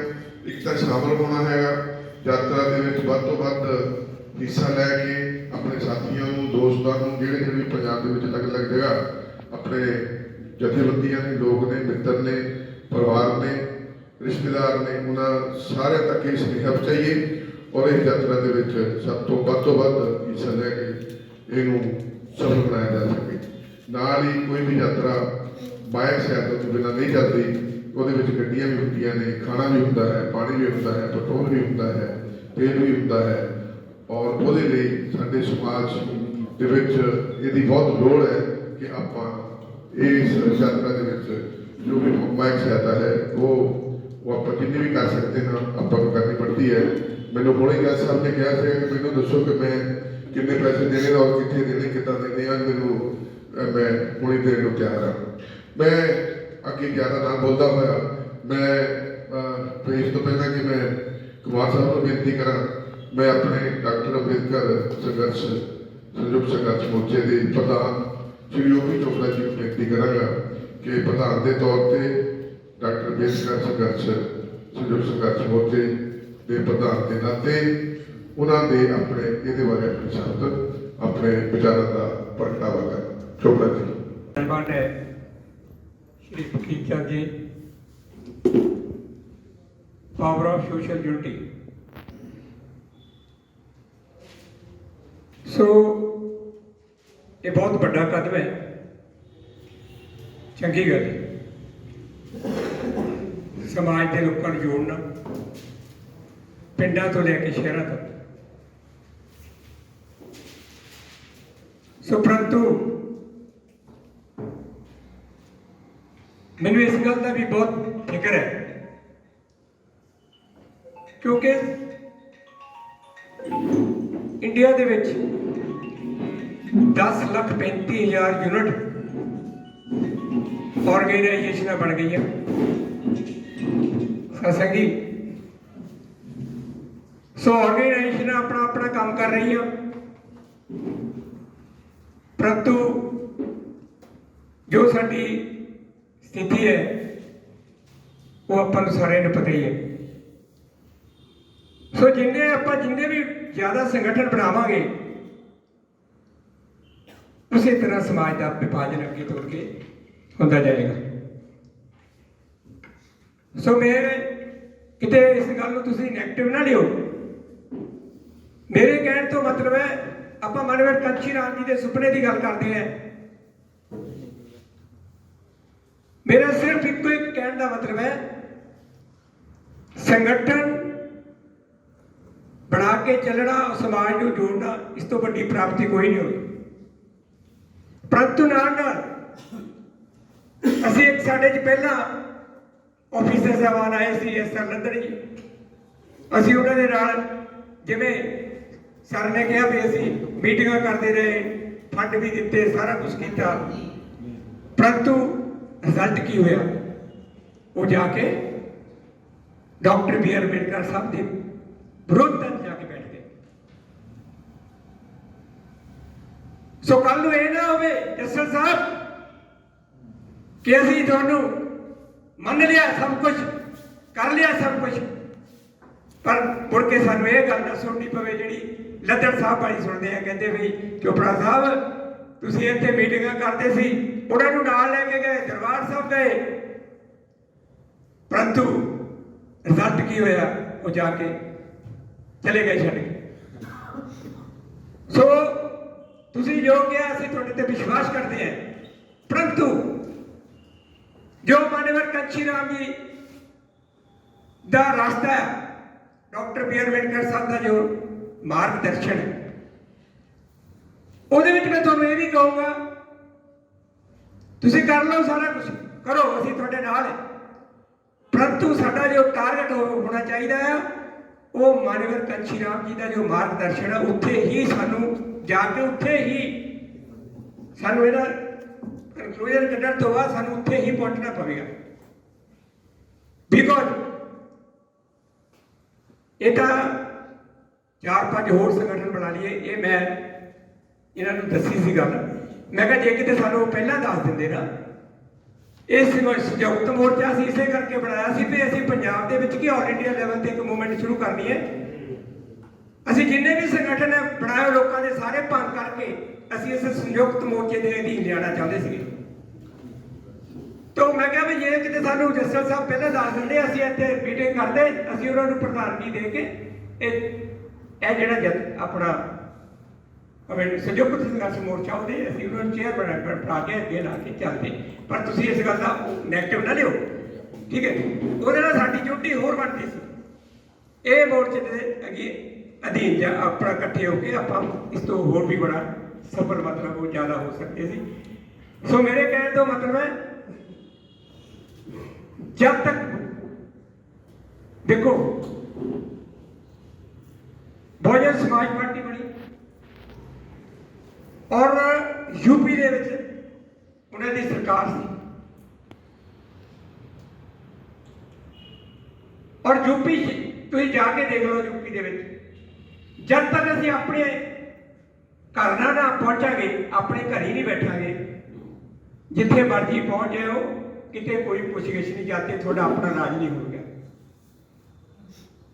ਸੋ ਮੇਰਾ ਕਹਿਣ ਦਾ ਮਤਲਬ ਬਹੁਤਾ ਟਾਈਮ ਨਹੀਂ ਲੈਂਦਾ। ਬੜੀ ਖੁਸ਼ੀ ਵਾਲੀ ਗੱਲ ਹੈ, ਬਹੁਤ ਵਧੀਆ ਗੱਲ ਹੈ ਕਿ ਜਿਹੜੀ ਯਾਤਰਾ ਚੱਲੇਗੀ ਲੋਕਾਂ ਨੂੰ ਪਤਾ ਲੱਗੇਗਾ। ਅਰਖ ਜਗਾਓ, ਆਜ਼ਾਦੀ ਪਾਓ। ਅੱਜ ਵੀ ਆ ਬੇਟੀ ਬੈਠੀ ਹੈ ਸਾਡੇ ਵਿੱਚ, ਇਹਦੇ ਨਾਲ ਕੀ ਹੋਇਆ ਚੰਡੀਗੜ੍ਹ, ਉਹਦੇ ਲਈ ਅਸੀਂ ਐਜੀਟੇਸ਼ਨ ਸ਼ੁਰੂ ਕੀਤੀ ਹੋਈ ਹੈ। ਮੇਰੇ ਸਾਰੇ ਭਰਾ ਬੈਠੇ ਹੈ। ਸੋ ਇਹ ਜਾਤੀ ਇਕੱਠ ਨਹੀਂ ਹੋਏਗਾ। ਜਿੰਨੇ ਸੰਗਠਨ ਬਣਾ ਲਓ, ਜੋ ਮਰਜ਼ੀ ਕਰ ਲਓ, ਜਦ ਤੱਕ ਇਹ ਸਾਡੇ ਕੋਲ ਪਾਵਰ ਨਹੀਂ ਨਾ ਹੋਏਗੀ। ਸਾਡੇ ਕੋਲ ਸੰਗਠਨ ਬਹੁਤ ਬੜੀ ਬੈਠੇ ਹੈ। ਜਿਹਦੀ ਸਰਕਾਰ ਹੈ, ਸੰਗਠਨ ਉਹਦੇ ਕਾਮਯਾਬ ਹੈ। ਤੁਸੀਂ ਜਿੰਨੇ ਮਰਜ਼ੀ, ਅਸੀਂ ਪੂਰਾ ਟਿਲ ਲਾਇਆ ਸੀ ਆਪਣਾ ਇੱਥੇ, ਔਰ ਗਵਰਨਮੈਂਟ ਉਹਨਾਂ ਦੀ ਹੈ। ਸਾਡੀ ਗੱਲ ਅਸੀਂ ਬੜਾ ਕੱਲ੍ਹ ਵੀ ਟਾਈਮ ਲਿਆ SSP ਤੋਂ, ਸਾਡੀ ਨਹੀਂ ਗੱਲ ਬਣਦੀ ਹੈ। ਸੰਗਠਨ ਬੈਠੇ ਬੜੇ ਬੜੇ ਸਾਡੇ ਵਿੱਚ ਨੇਤਾ ਬੈਠੇ ਹੈ ਯੂਟੀ ਦੇ, ਨਹੀਂ ਗੱਲ ਬਣਦੀ। ਸੋ ਉਹੀ ਸੰਗਠਨ ਕਾਮਯਾਬ ਨੇ ਜਿਨ੍ਹਾਂ ਦੀ ਸਰਕਾਰ ਹੋਏਗੀ, ਉਹੀ ਸੰਗਠਨ ਵੀ ਕਾਮਯਾਬ ਉਹੀ ਹੋਏਗਾ। ਸੋ ਮੇਰੇ ਕਹਿਣ ਦਾ ਮਤਲਬ ਹੈ ਮਾਨਵਰ ਕਾਂਚੀ ਰਾਮ ਜੀ ਦਾ ਅਗਰ ਤੁਸੀਂ ਇੱਥੇ ਨਾਂ ਲੈਂਦੇ ਹੋ, ਉਹਨਾਂ ਦਾ ਤੁਸੀਂ ਕਿਹਾ, ਡਾਕਟਰ ਬੀ ਆਰ ਅੰਬੇਡਕਰ ਸਾਹਿਬ ਦਾ ਤਾਂ ਤੁਹਾਡਾ ਹੈ ਹੀ ਹੈ, ਮੁਕਤੀਦਾਤਾ ਨੇ ਸਾਡੇ ਸਮਾਜ ਦੇ। ਪਰੰਤੂ ਇਸ ਦੇ ਵਿੱਚ ਤੁਹਾਨੂੰ ਇਸ ਗੱਲ ਲਈ ਇਸ ਗੱਲ ਤੇ ਮਤਲਬ ਤੁਹਾਨੂੰ ਆਪਾਂ ਨੂੰ ਆਉਣਾ ਹੀ ਪਏਗਾ ਕਿ ਜੋ ਵੀ ਗਿਲੇ ਸ਼ਿਕਵੇ ਕਿਸੇ ਦਿਨ ਦੇ ਵੀ ਹੈ, ਉਹਨਾਂ ਨੂੰ ਪਲੱਸ ਮਾਈਨਸ ਕਰ ਸਕਦੇ ਹਾਂ। ਅਸੀਂ ਇਸ ਨੂੰ ਮਤਲਬ ਇੱਧਰ ਉੱਧਰ ਨਾ ਜਾਣ ਦਈਏ ਤੇ ਆਪਣਾ ਹੀ ਜਿਹੜਾ ਘਰ ਹੈ, ਆਪਣੇ ਘਰ ਵਿੱਚ ਜਾ ਕੇ ਮਾਨਵਰ ਕਾਂਚੀ ਰਾਮ ਦਾ ਜੋ ਮਾਰਗਦਰਸ਼ਨ ਹੈ, ਜੋ ਉਹਨਾਂ ਦਾ ਰਸਤਾ ਹੈ, ਉਸ ਤੇ ਚੱਲਣ ਦੀ ਕੋਸ਼ਿਸ਼ ਕਰੀਏ। ਜਸਲ ਸਾਹਿਬ ਆਪਾਂ ਤਾਂ ਹੀ ਕਾਮਯਾਬ ਹੋਵਾਂਗੇ। ਬਸ ਮੇਰੀ ਇੰਨੀ ਕੁ ਬੇਨਤੀ ਹੈ, ਤੁਸੀਂ ਜੋ ਵੀ ਬਹੁਤ ਵਧੀਆ ਕੰਮ ਹੈ, ਨਹੀਂ ਕਰ ਸਕਿਆ ਕੋਈ, ਕਰਨਾ ਚਾਹੀਦਾ ਸੀ, ਠੀਕ ਹੈ, ਪਰੰਤੂ ਮੇਰੀ ਬੇਨਤੀ ਹੈ ਕਿ ਅਸੀਂ ਆਪਣੇ ਘਰ ਵਿੱਚ ਹੀ, ਆਪਣੇ ਘਰ ਦੇ ਵਿੱਚ ਮਾਨਵਰ ਕਾਂਚੀ ਰਾਮ ਜੀ ਦਾ ਜਿਹੜਾ ਸੁਪਨਾ ਹੈ, ਉਹ ਤਾਂ ਹੀ ਆਪਾਂ ਪੂਰਾ ਲਵਾਂਗੇ, ਹੋ ਪਾਏਗਾ ਜਦ ਤੱਕ ਆਪਾਂ ਆਪਣੇ ਘਰ ਵਿੱਚ ਨਹੀਂ ਆਵਾਂਗੇ। ਬਸ ਮੇਰੀ ਇੰਨੀ ਬੇਨਤੀ ਹੈ, ਇੰਨੀਆਂ ਬੇਨਤੀਆਂ। ਪਰ ਜੈ ਭੀਮ, ਜੈ ਭਾਰਤ। ਬਹੁਤ ਬਹੁਤ ਧੰਨਵਾਦ।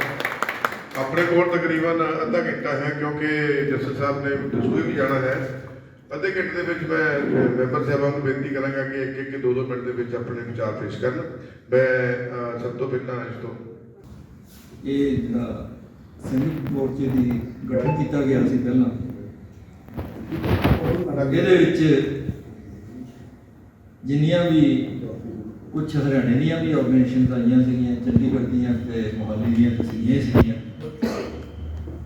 ਤੇ ਜਦੋਂ ਪਹਿਲੀ ਮੀਟਿੰਗ ਕੀਤੀ ਸੀਗੀ ਤੇ ਬਹੁਤ ਸਾਰੇ ਸੰਗਠਨ ਜਿਹੜੇ ਸੀਗੇ ਉਹਨਾਂ ਨੇ ਬੜਾ ਹੁਮਾ ਕੇ ਔਰ ਕਾਫੀ ਜੋਸ਼ੋ ਖਰੋਸ਼ ਦੇ ਨਾਲ ਪਾਰਟਿਸਿਪੇਟ ਕੀਤਾ ਸੀ। ਮਕਸਦ ਉਹੀ ਹੈ, ਜਸਲ ਸਾਹਿਬ ਨੇ ਇਨੀਸ਼ੀਏਟਿਵ ਲਿਆ। ਇਹ ਇਨੀਸ਼ੀਏਟਿਵ ਭਾਈ ਸਾਹਿਬ ਮਿਸ਼ਰਾ ਜੀ ਜਦੋਂ ਗੱਲ ਕਰਨੀ ਹੋਵੇ ਨਾ ਫਿਰ ਇਹ ਗੱਲ ਠੀਕ ਨਹੀਂ। ਹਾਂ ਪਲੀਜ਼ ਲਿਸਨ। ਜਸਲ ਸਾਹਿਬ ਨੇ ਇਨੀਸ਼ੀਏਟਿਵ ਲਿਆ। ਇਹ ਬੜਾ ਬਹੁਤ ਹੌਸਲੇ ਵਾਲਾ ਸਟੈਪ ਹੈਗਾ ਔਰ ਬੜੇ ਹੌਸਲੇ ਨਾਲ ਹੀ ਲੈਣਾ ਪੈਂਦਾ ਸਟੈਪ।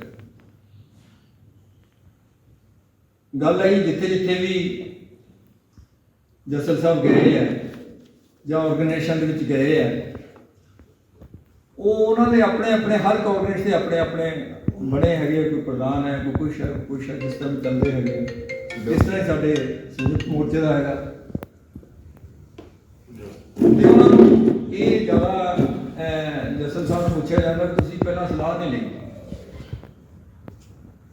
ਵੀ ਜੇ ਇਹਦੀਆਂ ਮੀਟਿੰਗਸ ਹੋਣਾ ਸੀ, ਇਹ ਜਸਲ ਸਾਹਿਬ ਕਰ ਰਹੇ ਆ ਜਾਂ ਆ ਕੇ ਬੇਨਤੀ ਕਰ ਰਹੇ ਕਿ ਇਸੇ ਸਲਾਹ ਵਾਸਤੇ ਹੀ ਇਹ ਹੁਣ ਆ ਰਹੇ ਹੈ। ਡਿਸੀਜ਼ਨ ਲੈਣਾ ਹੁੰਦਾ, ਜਦੋਂ ਕੋਈ ਡਿਸੀਜ਼ਨ ਲੈ ਲਿਆ ਤੇ ਫਿਰ ਇਹ ਦੇਖਣਾ ਵੀ ਕਿਹੜੀਆਂ ਕਿਹੜੀਆਂ ਜਥੇਬੰਦੀਆਂ ਜਿਹੜੀਆਂ ਹੈਗੀਆਂ ਉਹ ਨਾਲ ਚੱਲਣ ਨੂੰ ਤਿਆਰ ਹੈ, ਫਾਈਨੈਂਸ਼ੀਅਲੀ, ਫਿਜ਼ੀਕਲੀ, ਕਿ ਹਰ ਪੱਖੋਂ ਚੱਲਣ ਨੂੰ ਤਿਆਰ ਹੈ। ਸੋ ਮੈਂ ਪਹਿਲਾਂ ਤਾਂ ਬਤੌਰ ਜਨਰਲ ਸੈਕਟਰੀ ਆਫ ਦੀ ਦਿਸ ਸੰਯੁਕਤ ਮੋਰਚਾ, ਤੇ ਮੈਂ ਪਹਿਲਾਂ ਤਾਂ ਬੇਨਤੀ ਕਰਾਂਗੀ ਕਿ ਜਿਹੜੀਆਂ ਆਰਗੇਨਾਈਜੇਸ਼ਨਸ ਅੱਜ ਮੈਨੂੰ ਲੱਗਦਾ ਤੇ ਥੋੜ੍ਹੀਆਂ ਹੀ ਆ, ਪਰ ਜਿੰਨੀਆਂ ਵੀ ਆਈਆਂ, ਮੈਂ ਪਹਿਲਾਂ ਉਹਨਾਂ ਦਾ ਵਿਚਾਰ ਲੈਣਾ ਚਾਹੁੰਦਾ ਵੀ ਕੀ ਇਹ ਜਿਹੜਾ ਫੈਸਲਾ ਹੈ ਜਿਹੜਾ ਜਸਲ ਸਾਹਿਬ ਨੇ ਲਿਆ ਹੈਗਾ, ਕੀ ਤੁਸੀਂ ਉਹਨੂੰ ਐਂਡੋਰਸ ਕਰਦੇ ਹੋ? ਕੀ ਤੁਸੀਂ ਉਹਦੇ ਨਾਲ ਚੱਲਣ ਨੂੰ ਤਿਆਰ ਹੋ? ਸੋ ਜਿਹੜੇ ਵੀ ਕੋਆਰਡੀਨੇਸ਼ਨ ਬੈਠੇ ਹੈਗੇ ਆ ਤੇ ਮੈਂ ਉਹਨਾਂ ਤੋਂ ਪੁੱਛਣਾ ਚਾਹੁੰਦਾ पार्टी बैठी है ਹਾਂਜੀ पार्टी बैठी है इस तो ਮੀਟਿੰਗ ਦੇ ਵਿੱਚ ਬੈਠੇ ਸਾਰੇ ਸਾਥੀਆਂ ਨੂੰ ਜੈ ਭੀਮ ਜੈ ਭਾਰਤ। ਜੱਸਲ ਸਾਹਿਬ ਅੱਜ ਸਾਡੇ ਵਿੱਚ ਆਏ ਹੈਗੇ ਆ, ਇੱਕ ਇਹ ਬਹੁਤ ਵਧੀਆ ਇਹ ਆਪਣਾ ਕਦਮ ਚੁੱਕ ਰਹੇ ਹੈਗੇ ਆ, ਸਮਾਜਿਕ ਤੌਰ ਤੇ ਇਹ ਜਿਹੜੀ ਬਿਲਕੁਲ ਸਹੀ ਕਰ ਰਹੇ ਹੈਗੇ ਨੇ। ਮੈਂ ਕਹਿਣਾ ਚਾਹੁੰਦਾ ਹੈਗਾ ਵੀ ਜੇ ਇਹ ਆਪਣੇ ਸਮਾਜਿਕ ਦੇ ਤੌਰ ਤੇ ਇਹ ਕੰਮ ਕਰ ਰਹੇ ਹੈਗੇ ਆ ਤਾਂ ਅਸੀਂ ਇਹਨਾਂ ਦਾ ਸਮਰਥਨ ਕਰਾਂਗੇ। ਮੈਂ ਆਪਣੀ ਜਥੇਬੰਦੀ ਨਾਲ ਵੀ ਗੱਲ ਕਰਾਂਗਾ ਕਿ ਅਸੀਂ ਕਿਸ ਤਰ੍ਹਾਂ ਇਹਨਾਂ ਨੂੰ ਸਹਿਯੋਗ ਦੇ ਸਕਦੇ ਹੈਗੇ ਹਾਂ। ਜਿੱਥੇ ਤੱਕ ਚੋਪੜਾ ਸਾਹਿਬ ਨੇ ਗੱਲ ਕਹੀ ਹੈਗੀ ਆ ਵੀ ਸਾਨੂੰ ਰਾਜਨੀਤਿਕ ਤੌਰ ਤੇ ਜਿਸ ਤਰ੍ਹਾਂ ਬਾਬੂ ਕਾਂਸੀ ਰਾਮ ਜੀ ਨੇ ਕਿਹਾ ਸੀਗਾ ਕਿ ਜਿਹਨਾਂ ਲੋਕਾਂ ਦਾ ਰਾਜ ਹੁੰਦਾ ਹੈਗਾ ਉਹਨਾਂ ਦੇ ਉੱਪਰ ਕੋਈ ਜ਼ੁਲਮ ਨਹੀਂ ਕਰਦਾ ਹੈਗਾ, ਉਹਨਾਂ ਦੀਆਂ ਧੀਆਂ ਬੇਟੀਆਂ ਦੀ ਇੱਜ਼ਤ ਸੁਰੱਖਿਅਤ ਹੁੰਦੀ ਹੈਗੀ ਹੈ। ਮੈਂ ਮਤਲਬ ਚੋਪੜਾ ਸਾਹਿਬ ਨਾਲ 100% ਸਹਿਮਤ ਹੈਗਾ ਕਿ ਸਾਨੂੰ ਆਪਣਾ ਇੱਕ ਪੋਲੀਟੀਕਲ ਜੋ ਆਰਗੇਨਾਈਜੇਸ਼ਨ ਹੈਗਾ ਉਹ ਸਾਨੂੰ ਖੜਾ ਕਰਨਾ ਹੀ ਪੈਣਾ ਹੈਗਾ। ਜੋ ਬਾਬੂ ਕਾਂਸੀ ਰਾਮ ਜੀ ਸਾਨੂੰ ਦੇ ਕੇ ਗਏ ਹੈਗੇ ਆ, ਅਸੀਂ ਉਹਨਾਂ ਤੋਂ ਜੇ ਬਾਹਰ ਜਾਵਾਂਗੇ ਤਾਂ ਅਸੀਂ ਬਾਬਾ ਸਾਹਿਬ ਦੇ ਵੀ ਗਦਾਰ ਹੋਵਾਂਗੇ ਤੇ ਸਾਹਿਬ ਕਾਂਸੀ ਰਾਮ ਦੇ ਵੀ ਗਦਾਰ ਹੋਵਾਂਗੇ, ਕਿਉਂਕਿ ਹੁਣ ਇਲੈਕਸ਼ਨ ਨੂੰ ਸਿਰਫ 1 ਸਾਲ ਰਹਿੰਦਾ ਹੈਗਾ। ਜੇ ਅਸੀਂ ਇਸ ਵਾਰੀ ਗਲਤੀ ਕਰ ਜਾਂਦੇ ਹੈਗੇ ਆ ਤਾਂ ਅਸੀਂ ਇਹ ਸਮਝਦੇ ਹੈਗੇ ਅਸੀਂ ਆਪਣੀ ਪੀੜ੍ਹੀਆਂ ਵਾਸਤੇ ਆਪਣੀਆਂ ਕੁਲਾਂ ਨੂੰ ਵੀ ਗੁਲਾਮ ਕਰਨ ਜਾ ਰਹੇ ਹੈਗੇ ਆ। ਜੱਸਲ ਸਾਹਿਬ ਤੁਸੀਂ ਆਪਣਾ ਜੋ ਕਰ ਰਹੇ ਹੈਗੇ ਆ ਅਸੀਂ ਬੜੀ ਸਾਨੂੰ ਖੁਸ਼ੀ ਹੈਗੀ ਹੈ। ਤੁਸੀਂ ਬਹੁਤ ਅੱਛੇ ਤਰੀਕੇ ਨਾਲ ਕੰਮ ਕਰ ਰਹੇ ਹੈ ਤੇ ਨਾਲ ਰਾਜਨੀਤਿਕ ਸ਼ਕਤੀ ਵੱਲ ਵੀ ਇੱਕ ਧਿਆਨ ਦੇਣਾ ਹੈਗਾ ਤਾਂ ਕਿ ਮਤਲਬ ਸਾਡਾ ਸਮਾਜ ਜਿਹੜਾ ਹੈਗਾ ਮੁੜ ਕੇ ਫਿਰ ਗੁਲਾਮ ਨਾ ਬਣ ਜਾਵੇ, ਜਿਸ ਨੂੰ ਬਾਬਾ ਸਾਹਿਬ ਨੇ ਆਪਣੀ ਸਾਰੀ ਉਮਰ ਲਾ ਕੇ ਇਸ ਗੁਲਾਮੀ ਤੋਂ ਛੁਡਾਇਆ ਹੈਗਾ। ਜੈ ਭੀਮ ਜੈ ਭਾਰਤ। ਕਿਰਪਾਲ ਜੀ ਜਿਹੜੇ ਨਾ ਇਹਨਾਂ ਨੇ ਐਜੂਕੇਸ਼ਨ ਦੇ ਉੱਤੇ ਬਹੁਤ ਕੰਮ ਕੀਤਾ ਹੈਗਾ। ਇਹ ਜਿਹੜਾ ਐਕਟ ਬਣਿਆ ਆਪਣਾ ਐਜੂਕੇਸ਼ਨ ਦਾ ਐਕਟ ਜਿਹੜਾ ਹੈਗਾ ਉਹਦੇ ਤੇ ਬੜੀ ਤਨਦੇਹੀ ਦੇ ਨਾਲ ਲੱਗੇ ਹੈਗੇ ਔਰ ਹਰ ਛੋਟੇ ਪੁਆਇੰਟ ਦੇ ਉੱਤੇ ਇਹਨਾਂ ਨੇ ਆਪਣੇ ਸਮਾਜ ਵਾਸਤੇ ਕੰਮ ਕੀਤਾ ਹੈਗਾ। ਤਾਂ ਪਲੀਜ਼ ਕਿਰਪਾਲ ਬੱਬਰ ਸ਼ੇਰ ਜੱਸਲ ਸਾਹਿਬ ਗੁੱਡ ਤੇ ਮੇਰੇ ਓਂਕਾਰ ਨਾਲ ਜੀ ਮੇਰੇ ਅਕਾਊਂਟੈਂਟ ਜਨਰਲ ਸਾਹਿਬ ਰਹੇ ਨੇ, ਚੋਪੜਾ ਜੀ, ਖੁਸ਼ਦਿਲ ਸਾਹਿਬ ਤੇ ਸਾਰੇ ਮੇਰੇ ਦੋਸਤ ਮਿੱਤਰੋ, ਤੁਸੀਂ ਸਮਾਂ ਕੱਢਿਆ ਅੱਜ ਗੱਲਾਂ ਬਾਤਾਂ ਤੁਸੀਂ ਸਾਰੀਆਂ ਸੁਣੀਆਂ। ਮੈਂ 100% ਜੱਸਲ ਸਾਹਿਬ ਤੁਹਾਡੇ ਨਾਲ ਸਹਿਮਤ ਹਾਂ ਜੋ ਤੁਹਾਡੇ ਵਿਚਾਰ ਨੇ ਤੇ ਮੈਨੂੰ ਖੁਸ਼ੀ ਹੋਈ ਹੈ ਵੀ ਕਿਸੇ ਨੇ ਅੱਜ ਤੱਕ ਹੌਸਲਾ ਨਹੀਂ ਕੀਤਾ ਵੀ ਅਸੀਂ ਕੋਈ ਯਾਤਰਾ ਕਰੀਏ। ਸੋ ਆਪਾਂ ਨੇ ਸਾਰਿਆਂ ਰਲ ਕੇ ਯਾਤਰਾ ਦਾ ਸਮਰਥਨ ਕਰਨਾ ਹੈ, ਆਪਣੇ ਸਮਾਜ ਨੂੰ ਇਕਜੁੱਟ ਕਰਨਾ ਹੈ ਤੇ ਮੈਂ ਇੱਕ ਸੁਜੈਸ਼ਨ ਵੀ ਦੇਣੀ ਚਾਹੁੰਦਾ। ਸੁਜੈਸ਼ਨ ਇਹ ਵੀ ਹੁਣ ਦਾਖਲਿਆਂ ਦਾ ਸਮਾਂ ਹੈ, ਦਾਖਲੇ ਹੋ ਰਹੇ ਨੇ ਸਕੂਲਾਂ ਦੇ ਵਿੱਚ ਤੇ ਜਿਹੜਾ RTE ਐਕਟ 2009 ਬਣਿਆ ਉਸ ਤਹਿਤ ਘੱਟੋ ਘੱਟ 25% ਸੀਟਾਂ ਗਰੀਬ ਅਤੇ ਕਮਜ਼ੋਰ ਵਰਗ ਦੇ ਬੱਚਿਆਂ ਨੂੰ ਪ੍ਰਾਈਵੇਟ ਅਨਏਡਡ ਸਕੂਲਾਂ 'ਚ ਪੜ੍ਹੀਆਂ। ਜੇ ਇਸ ਮੁੱਦੇ ਨੂੰ ਆਪਾਂ ਜ਼ੋਰ ਸ਼ੋਰ ਨਾਲ ਪੂਰੇ ਪੰਜਾਬ 'ਚ ਹਾਈਲਾਈਟ ਕਰਾਂਗੇ, ਰਾਦਰ ਪੈਂਫਲੇਟਾਂ ਵਿੱਚ ਵੀ ਲਿਖ ਲਓ ਤਾਂ ਲੋਕ ਤੁਹਾਡੇ ਨਾਲ ਇੱਕਦਮ ਜੁੜਨਗੇ। 362 ਸਕੂਲ ਦਾ ਸਾਡੇ ਮੋਹਾਲੀ ਜ਼ਿਲ੍ਹੇ 'ਚ ਹੈ ਤੇ 9487 ਪੂਰੇ ਪੰਜਾਬ 'ਚ, ਲਗਭਗ ਸਮਝੋ 9500 ਸਕੂਲ ਕੱਲੇ ਪਿੰਡ 'ਚ ਇਹ ਗੱਲ ਤੋੜੀ ਜਾਏਗੀ, ਕੱਲੇ ਸ਼ਹਿਰ 'ਚ ਕੱਲੀ ਗਲੀ 'ਚ ਜਾਏਗੀ, ਕਿਉਂਕਿ ਇਕੱਲਾ ਹੀ ਪੰਜਾਬ ਸੂਬਾ ਹੈ ਜੋ ਇਸ ਐਕਟ ਦੇ ਤਹਿਤ 13 ਵਿਦਿਅਕ ਵਰ੍ਹਿਆਂ ਦੇ ਦੌਰਾਨ ਇੱਕ ਵੀ ਬੱਚਾ ਦਾਖਲ ਨਹੀਂ ਹੋਇਆ। ਉਸ ਸਮੇਂ ਦੀ ਜੋ ਬਾਦਲ ਸਰਕਾਰ ਸੀ ਉਹਨਾਂ ਨੇ ਨੋਟੀਫਿਕੇਸ਼ਨ ਜਿਹੜੀ ਕੀਤੀ ਸੀ ਅਨਕਨਸਟੀਟਿਊਸ਼ਨਲ ਕੀਤੀ ਸੀ। ਸੋ ਮੇਰੀ ਬੇਨਤੀ ਹੈ ਵੀ ਇਹ ਮੁੱਦੇ ਨੂੰ ਜ਼ੋਰ ਸ਼ੋਰ ਨਾਲ ਚੁੱਕਿਆ ਜਾਵੇ, ਪੈਂਫਲੇਟਾਂ ਵਿੱਚ ਬੈਨਰ ਜਿਵੇਂ ਵੀ ਤੁਸੀਂ ਸਮਝਦੇ ਹੋ, ਇਹਦੇ ਨਾਲ ਤੁਹਾਨੂੰ ਇੱਕਦਮ ਮਤਲਬ ਲੋਕ ਤੁਹਾਡੇ ਨਾਲ ਜੁੜਨਗੇ ਤੇ ਇਹ ਕੰਮ ਹੋ ਗਿਆ ਤੇ ਪੂਰੇ ਪੰਜਾਬ ਵਿੱਚ ਤੁਹਾਡੀ ਬੱਲੇ ਬੱਲੇ। ਸੋ ਵੀਰੋ ਧੰਨਵਾਦ ਤੁਹਾਡਾ ਸਾਰਾ। ਸਮੇਂ ਦੀ ਵੀ ਕਿੱਲਤ ਹੈ, ਹੋਰ ਤੂੰ ਗੱਲਾਂ ਬਾਤਾਂ ਤੋਂ ਬਹੁਤ ਕਰਨ ਨੂੰ ਫਿਰ ਤਾਂ ਟਾਈਮ ਬਹੁਤ ਲੱਗ ਜੂਗਾ। ਸੋ ਮੈਂ ਬੇਨਤੀ ਕਰਦਾ ਵੀ ਤੁਸੀਂ ਸਾਰਿਆਂ ਨੇ ਫਾਈਨੈਂਸ਼ੀਅਲੀ ਵੀ ਮਦਦ ਕਰਨੀ ਹੈ, ਜਾਣਾ ਵੀ ਹੈ, ਪੂਰੇ ਪੰਜਾਬ 'ਚ ਘੁੰਮਣਾ 2 ਮਹੀਨੇ ਦਾ ਲਗਭਗ ਪ੍ਰੋਗਰਾਮ। ਧੰਨਵਾਦ। ਮੈਂ ਇਸ ਤੋਂ ਔਰ ਅਸੀਂ ਪੁਆਇੰਟ ਜਿਹੜੇ ਤੁਸੀਂ ਗੱਲ ਕੀਤੀ ਹੈ ਵੀ ਕਿਹੜੇ ਪੁਆਇੰਟ ਲੈਣੇ ਆ ਉਹ ਮੈਂ ਜਸਟ 2 ਮਿੰਟ ਲਈ ਬਰੀਫ ਹੈ। ਇੱਕ ਤਾਂ ਐਜੂਕੇਸ਼ਨ ਵਾਲਾ ਐਕਟ ਜਿਹੜਾ ਹੈਗਾ ਉਹਦੇ ਉੱਤੇ ਜੱਸਲ ਸਾਹਿਬ ਜਿਹੜੇ ਆ ਰੈਲੀ ਦੇ ਵਿੱਚ ਪੂਰਾ ਇਹਨਾਂ ਦੇ ਉੱਤੇ ਗੱਲ ਕਰਨਗੇ। ਨੰਬਰ ਦੂਸਰੇ ਤੇ ਜਿਹੜਾ ਸਕਾਲਰਸ਼ਿਪ ਸਕੈਮ ਹੋਇਆ ਸ਼ੈਡਿਊਲ ਕਾਸਟਾਂ ਦਾ ਪੰਜਾਬ ਦੇ ਵਿੱਚ ਉਹਦੇ ਉੱਤੇ ਗੱਲ ਕਰਨਗੇ। ਨੰਬਰ ਤੀਸਰਾ ਹੈ ਕਿ Punjab village common land regulation ਜਿਹੜਾ ਬਣਿਆ ਆ ਜਿਹੜੀ ਕਿ Punjab government of India the act ਬਣਿਆ ਵੀ 33% ਲੈਂਡ ਜਿਹੜੀ ਪੰਚਾਇਤੀ ਸ਼ਡਿਊਲ ਕਾਸਟ ਨੂੰ ਜਾਣੀ ਹੈ, ਉਹਦੇ ਤੇ ਗੱਲ ਕਰਨਗੇ। ਚੌਥੀ ਗੱਲ ਕਿ ਜਿਹੜੇ ਸਾਡੇ ਸ਼ਡਿਊਲ ਕਾਸਟ ਜਿਹੜੀ ਸਾਡੀ ਐਮਪਲਾਇਮੈਂਟ ਆ ਸ਼ਰਿੰਕ ਹੋਈ ਜਾਂਦੀ ਹੈ।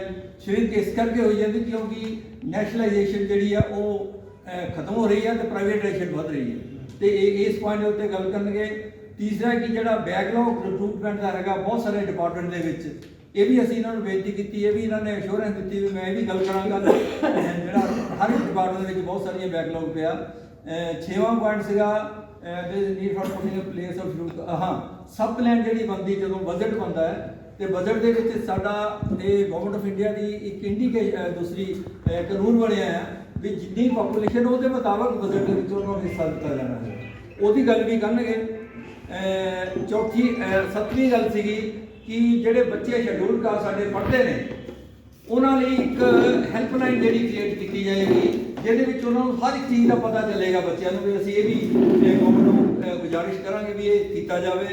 ਤੇ 8ਵਾਂ ਪੁਆਇੰਟ ਸੀਗਾ ਇਹਨਾਂ ਨੂੰ ਇਹ ਬੇਨਤੀ ਕੀਤੀ ਸੀ ਥੋੜ੍ਹੀਆਂ ਕਮੇਟੀਆਂ ਬਣਾ ਲਓ ਤਾਂ ਕਿ ਕਮੇਟੀਆਂ ਇਕੱਲਾ ਆਪਣਾ ਕੰਮ ਸੌਂਪ ਲੈਣ ਤੇ ਉਹ ਕੰਮ ਜਿਹੜਾ ਸਹੀ ਤਰੀਕੇ ਨਾਲ ਹੋ ਸਕੇ। ਸੋ ਇਹ ਮੈਂ ਇਸ ਕਰਕੇ ਦੱਸਦਾ ਵੀ ਹੋਰ ਜਿਸ ਸੱਜਣ ਨੇ ਬੋਲਣਾ ਉਹ ਇਹਨਾਂ ਪੁਆਇੰਟ ਦੇ ਉੱਤੇ ਦੁਬਾਰਾ ਨਾ ਗੱਲ ਕਰੇ। ਹੁਣ ਅੱਗੇ ਤੁਸੀਂ ਬੋਲਣਾ ਚਾਹੁੰਦੇ ਹੋ ਪਲੀਜ਼।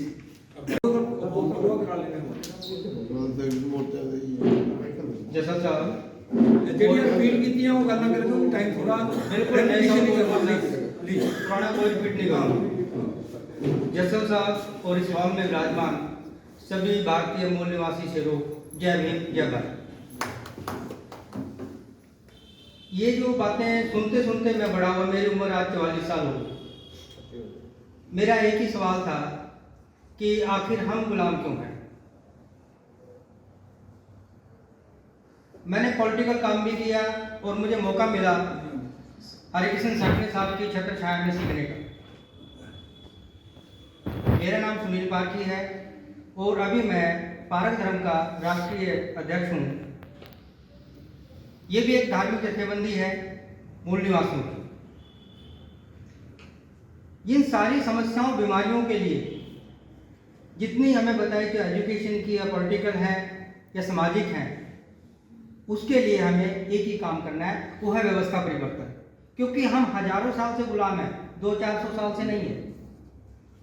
हमारे अंदर ताकतवर लोग भी रहे, बुद्धिमान लोग भी रहे, लेकिन फिर भी हम उस गुलामी को नहीं छोड़ पाए, कारण कि हम व्यवस्था परिवर्तन नहीं कर पाए। साहब ने कहा दोस्त और दुश्मन, हमें वाकई दोस्त और दुश्मन की पहचान नहीं है। यदि हम दोस्त और दुश्मन की पहचान कर लें तो हमारी जीत दूर नहीं है। हमें व्यवस्था परिवर्तन के लिए काम करना, सारे काम हो जाएंगे।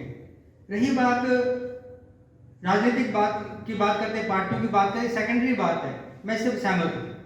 क्योंकि जब हम अपने दिशाहीन होते हैं, सत्ता के सुख में जाके, किसी चीज पे जाके, तो वहां फिर हमारा पतन ही होता है। आखिरी बात के साथ मैं अपनी बात खत्म करूंगा।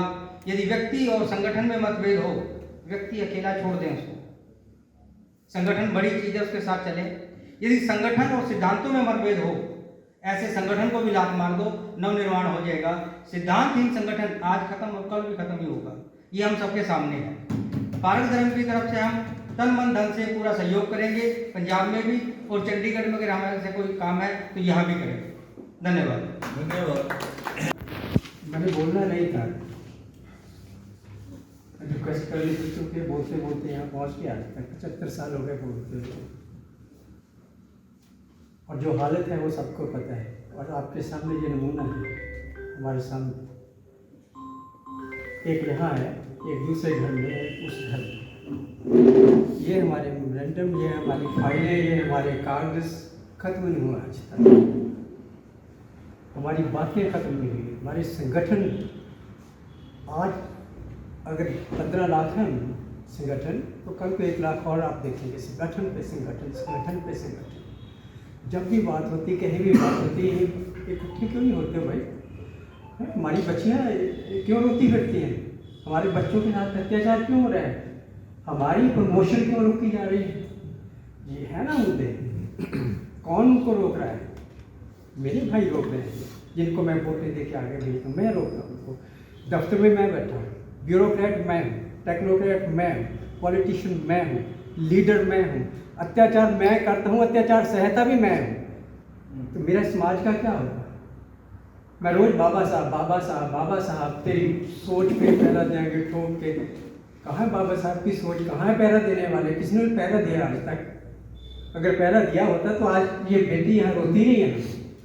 अगर पैरा वाकया दिया होता तो वो बातें नहीं होती जो आज हम यहाँ रिपीट कर रहे हैं। मैं जस्टिस साहब को इन्होंने बब्बर कहा है। हमें कितनी देर हो गया अपने अपने संगठनों में जुड़े हुए, हमने भी जोर लगा लिया इकट्ठे हो जाए यार, इकट्ठे हो जाए। कौन होता है इकट्ठा जी? क्यों हो जाए इकट्ठे? मैंने संगठन बनाया, मेरे साथ आके जुड़ जाओ ना। वो कहते हैं मैं क्यों जुड़ूं, मैंने बनाया, मेरे साथ जुड़ जाओ ना आप। अपने अपने संगठन लट लेके हम खड़े हुए और विद द रिजल्ट वही होता है ना कि 5 लकड़ियाँ अलग अलग रोज टूटती हैं। संगठन ये बना ही नहीं हमारा।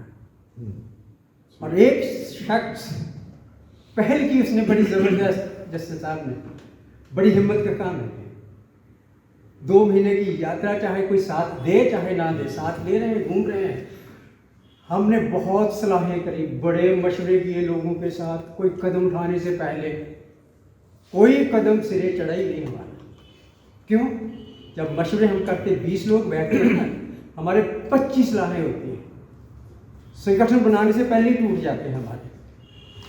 कदम उठाया इन्होंने और चल पड़े। और मैं दावे के साथ कह सकता हूँ, यकीन के साथ कह सकता हूँ, इनके दिल में खोट मुझे नहीं दिखाई देता है।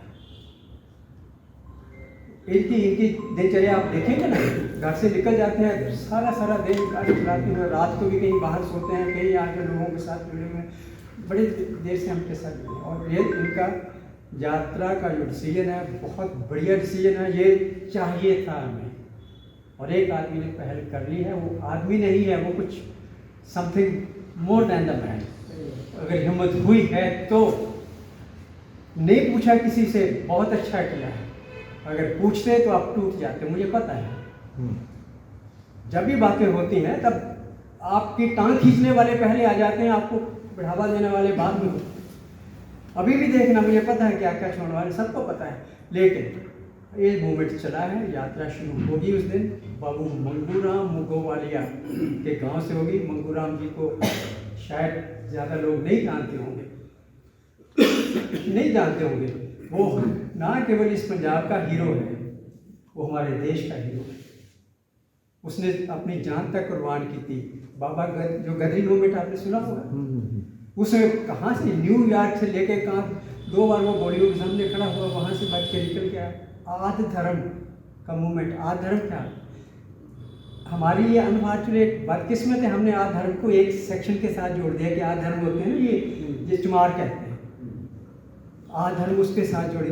अरे हमारे ग्रंथ साहब का नाम तो आद ग्रंथ है। आद का मतलब होता है जो मूल रूप से ओरिजिनल, बिना किसी तरह की खोट के बिना, वो आद है। उन्होंने वो कहा था, हम लोग हमारा सही है।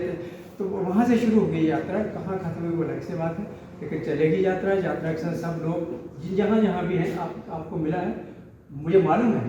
थोड़ी बहुत हमें परेशानी होगी, लेकिन चलेंगे हम सब लोग, जहाँ तक चलेंगे, जितना हो सका। जिस तरह से इनका साथ देना होगा, चाहे तन से, मन से, धन से, इंडिविजुअल लेवल पे, ऑर्गेनाइजेशन के लेवल पे ये मौका आ गया। अगर हाथ से निकल गया तो मैं आपको बताता हूँ आगे कौन देखने वाला है, यहाँ बचेगा या नहीं बचेगा कोई।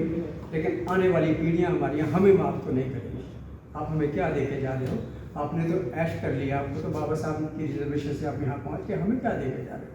ये बच्ची हमारी हमारे गाँव में खेतों में काम करने वाले, रोज आप देखने क्या होता है अत्याचारियों के साथ गाँव में जाके। तो ये यात्रा उस मकसद से है। ये छोटे मुद्दे जो हमारे हैं ना, ये अपने आप आ जाएंगे बीच में। एक बार चलो सही इकट्ठे होके देखो, किसी की हिम्मत नहीं होगी कि ये कैसे हो can they delay the decision on certain issues, how can they delay? जब उनको पता कि यहाँ एक लट खड़ा है, आपको पकड़ के नीचे ले आएगी। तो इसलिए इसको कामयाब करना ये हमारे सबकी नैतिक, भौतिक और हर तरह से ये हमारी जिम्मेदारी बनती है। इसलिए मैं आप सबसे यही आह्वान करूँगा कि हमें चलना है, यात्रा में चलना है, कदम ला के चलना है, और जो कुछ भी इसके लिए हम कर पाए वो करें। धन्यवाद। जय हिंद। मैं 2 मिनट की गल करनी है। इस यात्रा ਨੂੰ ਬਾਬਾ ਸਾਹਿਬ ਦੀ ਨਜ਼ਰਾਂ ਨਾਲ ਜੀ ਦੇਖੀਏ ਤਾਂ ਕੀ ਬਣਦਾ ਹੈ। ਬਾਬਾ ਸਾਹਿਬ ਨੇ ਇੱਕ ਗੱਲ ਕਹੀ ਸੀ ਕਿ ਜਦੋਂ ਤੱਕ ਸਾਡੇ ਨਾਨ ਪੋਲੀਟੀਕਲ ਰੂਲਸ ਪੱਕੇ ਨਹੀਂ ਹੁੰਦੇ, ਮਜ਼ਬੂਤ ਨਹੀਂ ਹੁੰਦੇ, ਉਦੋਂ ਤੱਕ ਸਾਡੇ ਨਾ ਸਮਾਜ ਦਾ ਕੁਝ ਬਣੇਗਾ, ਨਾ ਸਾਡੇ ਪੋਲੀਟੀਕਲ ਰੂਲਸ ਬਣਨਗੇ। ਸਾਡੀ ਤਾਂ ਹੀ ਜੜ੍ਹਾਂ ਨਹੀਂ ਲੱਗ ਰਹੀਆਂ, ਸਾਡੇ ਨਾਨ ਪੋਲੀਟੀਕਲ ਰੂਲਸ ਕਮਜ਼ੋਰ ਹੈ। ਇਸ ਯਾਤਰਾ ਨਾਲ ਇਹ ਸਾਡੇ ਨਾਨ ਪੋਲੀਟੀਕਲ ਰੂਲਸ ਮਜ਼ਬੂਤ ਹੁੰਦੇ ਹੈ। ਨੰਬਰ 2, ਬਾਬਾ ਸਾਹਿਬ ਨੇ ਫਾਰਮੂਲਾ ਦਿੱਤਾ ਸੀ ਐਜੂਕੇਟ ਆਰਗੇਨਾਈਜ਼ ਐਜੂਕੇਸ਼ਨ ਦਾ। ਐਜੂਕੇਸ਼ਨ ਸਾਡੀ ਬਹੁਤ ਹੋ ਗਈ, ਪੜ੍ਹਾਈ ਵਾਲੀ ਵੀ ਹੋ ਗਈ। ਅਸੀਂ ਸਾਰੇ ਹਿਸਟਰੀ ਵੀ ਬਹੁਤ ਜਾਣਦੇ ਹਾਂ ਆਪਣੀ, ਕਿੱਥੋਂ ਉੱਠ ਕੇ ਅਸੀਂ ਕਿੱਥੇ ਆਏ। ਐਜੂਕੇਸ਼ਨ ਹੋ ਗਈ। ਆਰਗੇਨਾਈਜੇਸ਼ਨ ਅਸੀਂ ਗਲਤ ਤਰੀਕੇ ਨਾਲ ਕਰ ਰਹੇ ਹਾਂ, ਕਹਿੰਦੇ 10 ਲੱਖ ਹੋ ਗਈ, ਸਾਡੀ 15 ਲੱਖ ਹੋ ਗਈ। ਜ਼ਰੂਰਤਾਂ ਬਣਾਈਆਂ ਹੋਈਆਂ ਅਲੱਗ-ਅਲੱਗ। ਉਹ ਆਰਗੇਨਾਈਜ਼ ਸਾਰੇ ਰਲ ਕੇ ਨਹੀਂ ਚੱਲੇ। ਇਹਨਾਂ ਨੇ ਇਕੱਠੇ ਹੀ ਸਾਰਾ ਨੂੰ ਹੋਕਾ ਦਿੱਤਾ ਵੀ ਇਕੱਠੇ ਆ ਜਾਓ, ਸਾਰੇ ਆ ਜਾਓ, ਕਿਸੇ ਵੀ ਤੁਸੀਂ ਆਰਗੇਨਾਈਜੇਸ਼ਨ ਦੇ ਹੋ, ਆਓ ਤੁਸੀਂ ਸਾਡੇ ਨਾਲ ਆਓ, ਰਲ ਕੇ ਕਰੀਏ ਆਪਾਂ। ਤੀਸਰੀ ਸਟੇਜ ਜਿਹੜੀ ਐਜੀਟੇਸ਼ਨ ਦੀ ਆ ਉਹ ਨਹੀਂ ਹੋਈ। ਕਾਂਸ਼ੀ ਰਾਮ ਜੀ ਨੇ ਜਦੋਂ ਸਾਈਕਲ ਚਲਾਇਆ ਸੀ, ਉਸ ਤੋਂ ਬਾਅਦ ਇਸ ਤਰ੍ਹਾਂ ਦੀ ਕੋਈ ਐਜੀਟੇਸ਼ਨ ਨਹੀਂ ਹੋਈ ਸਾਡੀ। ਐਜੀਟੇਸ਼ਨ ਤੋਂ ਬਿਨਾਂ ਸਾਡਾ ਕੁਝ ਬਣ ਨਹੀਂ ਰਿਹਾ। ਤਾਂ ਮੇਰੇ ਯਕੀਨ ਇਹ ਹੈ ਕਿ ਜਦੋਂ ਸਾਡੀ ਐਜੀਟੇਸ਼ਨ ਕੋਈ ਵੀ ਕਾਮਯਾਬ ਹੋ ਗਈ ਤਾਂ ਸਾਨੂੰ ਤਾਂ ਆਪਣੀ ਸਰਕਾਰ ਬਣਾਉਣ ਦੀ ਵੀ ਲੋੜ ਨਹੀਂ ਰਹਿਣੀ। ਕਿਸੇ ਵੀ ਸਰਕਾਰ ਦੀ ਜ਼ਰੂਰਤ ਨਹੀਂ ਹੋਏਗੀ ਸਾਡਾ ਕੰਮ ਨਾ ਕਰੇ ਜਾਂ ਸਾਡੇ ਨਾਲ ਕੋਈ ਜ਼ਿਆਦਤੀ ਕਰ ਜੇ। ਇਹ ਕਿਸੇ ਦੀ ਸਰਕਾਰ ਦੀ ਜ਼ਰੂਰਤ ਨਹੀਂ ਹੋਏਗੀ। ਇਹ ਵੀ ਸਾਡੇ ਸਾਹਮਣੇ ਰਿਜ਼ਲਟ ਇਸ ਤੋਂ ਬਾਅਦ ਆਏਗਾ। ਤਾਂ ਮੈਂ ਤਾਂ ਸਗੋਂ ਬੇਨਤੀ ਨਾਲ ਇਹ ਕਰਨ ਲੱਗਿਆ ਵੀ ਇੱਕ ਤੁਸੀਂ ਚੰਡੀਗੜ੍ਹ ਵੀ ਰੱਖ ਦਿਓ ਯਾਤਰਾ, ਇੱਧਰ ਨੂੰ ਮੋੜ ਲਓ ਤੇ ਇਹਨਾਂ ਸਾਰਿਆਂ ਦੇ ਜੋ ਨੇੜੇ ਹੈ ਉਹ ਆਪਣਾ ਉਹ ਵੀ ਇੱਥੇ ਉਹ ਦੇਖ ਲਓ। ਹਾਂਜੀ ਹਾਂਜੀ ਮੋਹਾਲੀ ਅਤੇ ਇੱਧਰ ਸਾਰੇ ਜਿਹੜੇ ਦਰਬਾਰ ਠੀਕ ਹੈ, ਬਿਲਕੁਲ ਹੋ ਸਕਦਾ। ਚਲੋ ਜੇ ਹੋ ਸਕਦਾ ਹੈ ਸਭ ਦੇਖ ਲਿਓ। ਤਾਂ ਮੈਂ ਆਪਣੇ ਵੱਲੋਂ ਔਰ ਸਾਰਿਆਂ ਵੱਲੋਂ ਤੁਹਾਨੂੰ ਬੇਨਤੀ ਕਰੂੰਗਾ ਕਿ ਇਸ ਦੇ ਵੱਧ ਚੜ੍ਹ ਕੇ ਜਿਸ ਤਰ੍ਹਾਂ ਵੀ ਕੋਈ ਮਦਦ ਕਰ ਸਕਦਾ ਜ਼ਰੂਰ ਕਰੇ, ਜ਼ਰੂਰ ਕਰੇ। ਧੰਨਵਾਦ। ਜੈ ਭੀਮ, ਜੈ ਭਾਰਤ। 25 ਜਥੇਬੰਦੀਆਂ ਦਾ ਜ਼ਿਕਰ ਉਹਦੇ ਵਿੱਚ ਹੈ। ਹੋ ਸਕਦਾ ਇੱਕ ਦੋ ਜਥੇਬੰਦੀਆਂ ਦਾ ਨਾਮ ਭੁੱਲ ਗਿਆ ਹੋਵੇ, ਮਾਫ ਕਰਨਾ, ਉਹ ਦੱਸ ਸਕਦੇ ਆ। ਮੈਂ ਚੋਪੜਾ ਸਾਹਿਬ ਨੂੰ ਪ੍ਰਧਾਨ ਡਾਕਟਰ ਅੰਬੇਦਕਰ ਸੰਯੁਕਤ ਸੰਘਰਸ਼ ਮੋਰਚਾ ਦੇ ਤੌਰ ਤੇ, ਕਿਉਂਕਿ ਅੱਜ ਦੀ ਜਿਹੜੀ ਮੀਟਿੰਗ ਦਾ ਮਕਸਦ ਹੈ ਕਿ ਆਪਾਂ ਇਸ ਯਾਤਰਾ ਨੂੰ ਦੇ ਵਿੱਚ ਮਦਦ ਕਰਨੀ ਹੈ, ਇਹਨੂੰ ਸਫਲ ਬਣਾਉਣਾ ਹੈ। ਸਫਲ ਬਣਾਉਣ ਦੇ ਕਈ ਤਰੀਕੇ ਆ, ਜਿਵੇਂ ਕਿ ਆਪਾਂ ਯਾਤਰਾ ਵਿੱਚ ਸ਼ਾਮਲ ਹੋਣਾ ਔਰ ਉਹਦੇ ਲਈ ਮਾਲੀ ਮਦਦ ਕਰਨੀ ਹੈ। ਤੇ ਪ੍ਰਧਾਨ ਦੇ ਤੌਰ ਤੇ ਮੈਂ ਆਪਣੇ ਚੋਪੜਾ ਜੀ ਨੂੰ ਬੇਨਤੀ ਕਰਾਂਗਾ ਕਿ ਆਪਾਂ ਜੱਸਲ ਸਾਹਿਬ ਨੂੰ ਆਪਾਂ ਡਾਕਟਰ ਅੰਬੇਦਕਰ ਸੰਯੁਕਤ ਸੰਘਰਸ਼ ਮੋਰਚਾ ਵੱਲੋਂ ਕਿਸ ਕਿਸਮ ਦੀ ਮਦਦ ਕੀਤੀ ਜਾ ਸਕਦੀ ਹੈ ਤਾਂ ਕਿ ਆਪਾਂ ਆਪਣੇ ਜਿੰਨੀਆਂ ਵੀ ਜਥੇਬੰਦੀਆਂ ਆ ਉਹਨਾਂ ਨੂੰ ਉਸ ਇਸ ਤਰੀਕੇ ਨਾਲ ਆਪਾਂ ਸੁਨੇਹਾ ਦਈਏ ਤਾਂ ਕਿ ਉਸ ਦੇ ਮੁਤਾਬਕ ਯਾਤਰਾ ਨੂੰ ਸਫਲ ਕਰਨ ਦੇ ਲਈ ਆਪਾਂ ਜੋ ਵੀ ਕਰ ਸਕਦੇ ਆ ਉਹ ਕੀਤਾ ਜਾਵੇ। ਜਸਕਰ ਸਾਹਿਬ, ਅਸੀਂ ਤੁਹਾਨੂੰ ਵਿਸ਼ਵਾਸ ਦਿਵਾਉਂਦੇ ਹਾਂ ਇਹ ਜਿਹੜਾ ਕਦਮ ਹੈ ਤੁਸੀਂ ਚੱਕਿਆ ਬਹੁਤ ਵੱਡਾ। ਤੇ ਸਾਡੀਆਂ ਜਿੰਨੇ ਜਥੇਬੰਦੀਆਂ ਆਈਆਂ, ਅਜੇ ਸਾਡੀ ਫਸਟ ਮੀਟਿੰਗ ਸੀ, ਫਾਈਨੈਂਸ਼ੀਅਲੀ ਵੀ ਅਸੀਂ ਇਹਨਾਂ ਨਾਲ ਗੱਲ ਕਰ ਲੈਣੀ ਤੇ ਅਸੀਂ ਆਪਣੀ ਸਭਾ ਨਾਲ ਵੀ ਗੱਲ ਕੀਤੀ ਹੈ। ਹੋਰ ਵੀ ਫਾਈਨੈਂਸ਼ੀਅਲੀ ਅਸੀਂ ਤੁਹਾਨੂੰ ਬਾਅਦ ਦੇ ਵਿੱਚ ਫਿਰ ਅਸੀਂ 1-2 ਦਿਨ ਦੇ ਵਿੱਚ ਫਾਈਨੈਂਸ਼ੀਅਲੀ ਮਦਦ ਕਰਨੀ ਹੈ ਜਿੰਨੇ ਵੀ ਮੈਕਸੀਮਮ ਹੋ ਸਕੇ। ਤੇ ਇੱਕ ਮੈਂ ਤੁਹਾਨੂੰ ਹੋਰ ਥੋੜ੍ਹਾ ਜਿਹਾ ਦੱਸਦਾ ਵੀ ਸਾਡੇ ਨਾ ਤੁਸੀਂ ਇਸ ਯਾਤਰਾ ਦੇ ਵਿੱਚ ਸਾਡੇ ਕੋਲ ਨਾ ਸਾਰਾ ਇਹ ਸਟੈਂਡੀਆਂ ਬਣੀ ਹੋਆ, ਸੰਵਿਧਾਨ ਬਣਿਆ, ਸਭ ਕੁਛ ਹੈ। ਅਸੀਂ ਇੱਕ ਗੱਡੀ ਦੇ ਉੱਤੇ ਦੀ ਡਿਸਪਲੇ ਕਰਦੇ ਹਾਂ। ਸੋ ਤੁਸੀਂ ਉਹ ਵੀ ਇਹ ਸੰਵਿਧਾਨ ਨੂੰ ਨਾ ਉਹ ਯਾਤਰਾ ਦੇ ਨਾਲ ਲੈ ਕੇ ਜੇ ਚੱਲੋਗੇ ਤਾਂ ਬਹੁਤ ਅੱਛੀ ਬਾਤ ਹੈ। ਸਾਡੇ ਕੋਲ ਪਿਆ ਸਾਰਾ, ਸਟੈਂਡੀਆਂ ਪਈਆਂ, ਸਭ ਕੁਝ ਪਿਆ, ਠੀਕ ਹੈ। ਡਾਕਟਰ ਸਾਹਿਬ ਦੇ ਐਜੂਕੇਸ਼ਨ ਡਾਕਟਰ ਸਾਹਿਬ ਦੀਆਂ ਜਿੰਨੀਆਂ ਹਾਂਜੀ ਉਹ ਗੱਡੀ ਦੇ ਉੱਤੇ ਡਿਸਪਲੇ ਕਰ ਦਿਆਂਗੇ ਤੇ ਉਹ ਤੁਸੀਂ ਉਹ ਵੀ ਨਾਲ ਲੈ ਕੇ ਆਪਣੇ ਨਾਲ ਚੱਲਿਓ। ਬਾਕੀ ਸਾਰੀਆਂ ਜਥੇਬੰਦੀਆਂ ਬੈਠੀਆਂ, ਅਸੀਂ ਇਹਦੇ ਬਾਅਦ ਸਲਾਹ ਕਰ ਲੈਂਦੇ ਹਾਂ। ਫਾਈਨੈਂਸ਼ੀਅਲੀ ਵੀ ਤੁਹਾਡੀ ਮਦਦ ਕਰਾਂਗੇ, ਅਸੀਂ ਨਾਲ ਵੀ ਚੱਲਾਂਗੇ, ਕੋਈ ਇੱਦਾਂ ਦੀ ਗੱਲ ਨਹੀਂ। ਸਾਰੇ ਅਸੀਂ ਡਿਸਕਸ ਕਰ ਲੈਂਦੇ ਕਿੰਨੇ ਬੰਦੇ ਕਿਹਨੇ ਜਾਣਾ, ਕਿੱਦਾਂ ਕਰਨੀ ਹੈ, ਠੀਕ ਹੈ। ਇਹ ਬਹੁਤ ਵੱਡਾ ਕਦਮ ਹੈ ਔਰ ਮਨ ਗੱਲ ਜੀ ਤੋਂ ਬਾਅਦ ਇਹ ਤੁਹਾਡਾ ਜਿਹੜਾ ਕੰਮ ਹੈ ਇਹ ਸੈਕੰਡ ਹੈ ਜੀ। ਸੋ ਇਹ ਮੇਰੇ ਖਿਆਲ ਸੈਕੰਡ ਯਾਤਰਾ ਜਿਹੜਾ ਇੱਕ ਬੜੀ ਇੰਪੋਰਟੈਂਟ ਗੱਲ ਜਿਹੜੀ ਹੋਈ ਹੈ। ਇੱਕ ਵਾਰ ਮਾਨੇਵਾਲ ਜੀ ਕਿਤੇ ਹੋਟਲ 'ਤੇ ਨਾ ਢਾਬੇ 'ਤੇ ਖਾਣਾ ਖਾ ਰਹੇ ਸੀ ਦਿੱਲੀ ਦੇ ਕੋਲ, ਮਾਨੇਵਾਲ ਕੰਚੀਰਾ, ਮੈਂ ਨਾ ਬਹੁਤ ਘੱਟ ਲੈਣਾ। ਮੈਂ ਡਾਕਟਰ ਸਾਹਿਬ ਦਾ ਨਹੀਂ ਕਦੇ ਨਾਲ ਲੈਂਦਾ, ਡਾਕਟਰ ਸਾਹਿਬ ਨੇ ਉਹ ਉੱਥੇ ਢਾਬੇ 'ਤੇ ਨਾ ਲੰਗਰ ਛਕ ਰਹੇ ਸੀ ਬੈਠੇ, ਤੇ ਉੱਥੇ ਅੰਬੈਸਡਰ ਗੱਡੀ ਸੀ ਉਹਨਾਂ ਦੇ ਕੋਲ, ਤੇ ਉੱਥੇ ਪ੍ਰੈਸ ਵਾਲੇ ਆਏ ਦਿੱਲੀ ਤੋਂ, ਥੋੜ੍ਹੀ ਔੜੇ ਦੀ ਗੱਲ ਹੈ, ਮੈਂ ਪੜ੍ਹਿਆ। ਪ੍ਰੈਸ ਵਾਲੇ ਆਏ ਤੇ ਉੱਥੇ ਉਹਨਾਂ ਨੂੰ ਪੁੱਛਣ ਲੱਗੇ ਪ੍ਰੈਸ ਵਾਲੇ, ਜੀ ਤੁਸੀਂ ਇੱਦਾਂ ਕਰਕੇ ਤੁਸੀਂ ਇਹ ਚਲਾ ਰਹੇ ਹੋ ਐਡਾ ਬੜਾ ਭੋਜਨ ਜੋ ਤੁਸੀਂ ਅੰਦੋਲਨ ਸ਼ੁਰੂ ਕੀਤਾ, ਵੀ ਉਹਦੇ ਵਿੱਚ ਕੋਈ ਹੋਰ ਨਾਲ ਕੋਈ ਜਨਰਲ ਸੈਕਟਰੀ ਕੋਈ ਹੋਰ ਐਰਾ ਵਗੈਰਾ ਉਹ ਕੁਛ ਨਹੀਂ, ਵੀ ਤੁਸੀਂ ਇਕੱਲੇ ਲੱਗੇ ਹੋ। ਉਹਨਾਂ ਨੇ ਉਹਨੂੰ ਜਵਾਬ ਦਿੱਤਾ, ਕਹਿੰਦੇ ਤੁਸੀਂ ਆਏ ਕਾਹਦੇ ਤੇ? ਕਹਿੰਦਾ ਅਸੀਂ ਉਹ ਗੱਡੀ 'ਚ ਆਏ। ਕਹਿੰਦੇ ਤੁਸੀਂ ਤਿੰਨੇ ਬੰਦੇ, ਉਹਨੂੰ ਚਲਾ ਕੌਣ ਰਿਹਾ? ਕਹਿੰਦੇ ਡਰਾਈਵਰ। ਜੇ ਕਹਿੰਦੇ ਤੁਸੀਂ ਤਿੰਨੇ ਬੰਦੇ ਉਹਦਾ ਸਟੇਅਰਿੰਗ ਫੜ ਲਓਗੇ ਨਾ ਤਾਂ ਤੁਹਾਡਾ ਐਕਸੀਡੈਂਟ ਹੋ ਜਾਊ, ਇਸ ਕਰਕੇ ਮੈਂ ਇਕੱਲੇ ਚਲਾ ਰਿਹਾ।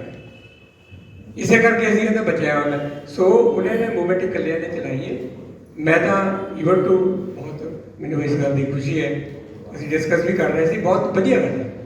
ਤੇ ਇਕੱਲਾ ਜੇ ਉਹ ਬੰਦਾ ਡਿਸੀਜਨ ਲੈ ਸਕਦਾ, ਸਭਾਵਾਂ ਦੇ ਵਿੱਚ ਨਹੀਂ ਲਏ ਜਾ ਸਕਦੇ, ਹਜ਼ਾਰਾਂ ਤਰ੍ਹਾਂ ਦੀਆਂ ਉਹਦੇ ਵਿੱਚ ਪ੍ਰੋਬਲਮ ਆਉਂਦੀਆਂ ਨੇ। ਸੋ ਬਹੁਤ ਵਧੀਆ ਗੱਲ ਹੈ ਜੀ, ਅਸੀਂ ਤੁਹਾਡਾ ਪੂਰਾ ਸਹਿਯੋਗ ਦੇਵਾਂਗੇ। ਜਿਹੜੀਆਂ ਜਥੇਬੰਦੀਆਂ ਆਈਆਂ ਮੈਂ ਉਹਨਾਂ ਵੱਲੋਂ ਤੁਹਾਨੂੰ ਵਿਸ਼ਵਾਸ ਦਵਾਉਣਾ, ਫਾਈਨੈਂਸ਼ਲੀ ਵੀ ਤੁਹਾਡੀ ਮਦਦ ਕਰਾਂਗੇ, ਪਰ ਸਾਡਾ ਟਾਰਗੇਟ ਇੱਕੋ ਹੀ ਮਾਨਵਰ ਕਾਂਸ਼ੀ ਰਾਮ ਜੀ ਦਾ ਮਾਰਗਦਰਸ਼ਨ, ਆਪਾਂ ਉਹਦੇ 'ਤੇ ਹੀ ਜਾ ਕੇ ਇਹਨੂੰ ਉੱਥੇ ਹੀ ਛੱਡਣਾ ਹੈ। ਜੈ ਭੀਮ, ਜੈ ਭਾਰਤ।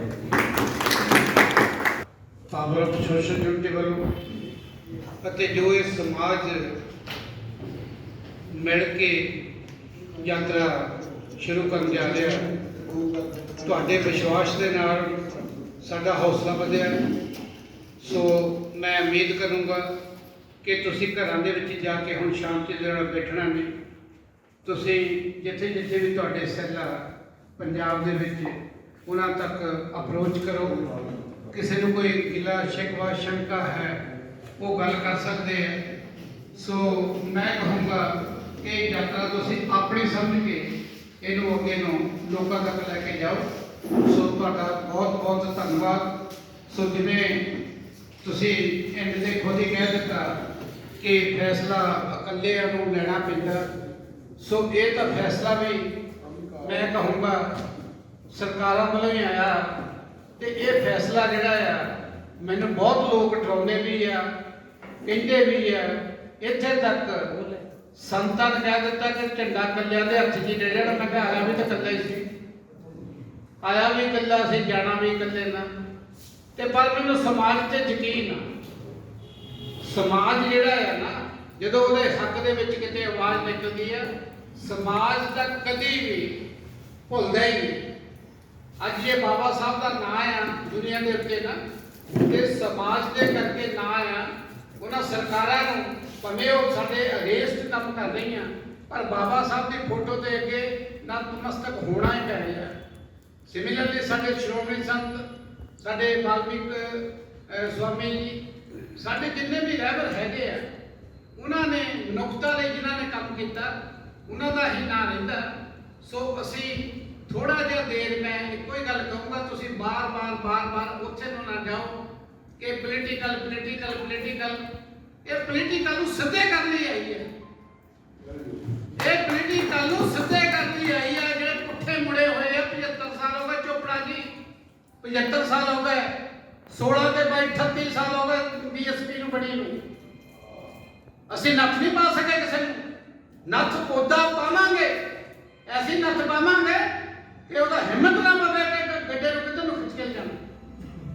ਸੋ ਆਪਣਾ ਸਹਿਯੋਗ ਦੇਣ ਦੇ ਲਈ ਨਾਲ ਜਿਵੇਂ ਤੁਸੀਂ ਫਾਈਨੈਂਸ਼ਲੀ ਵੀ ਕਿਹਾ, ਮੈਂ ਤੁਹਾਡਾ ਸਾਰਿਆਂ ਦਾ ਧੰਨਵਾਦ ਕਰਦਾ।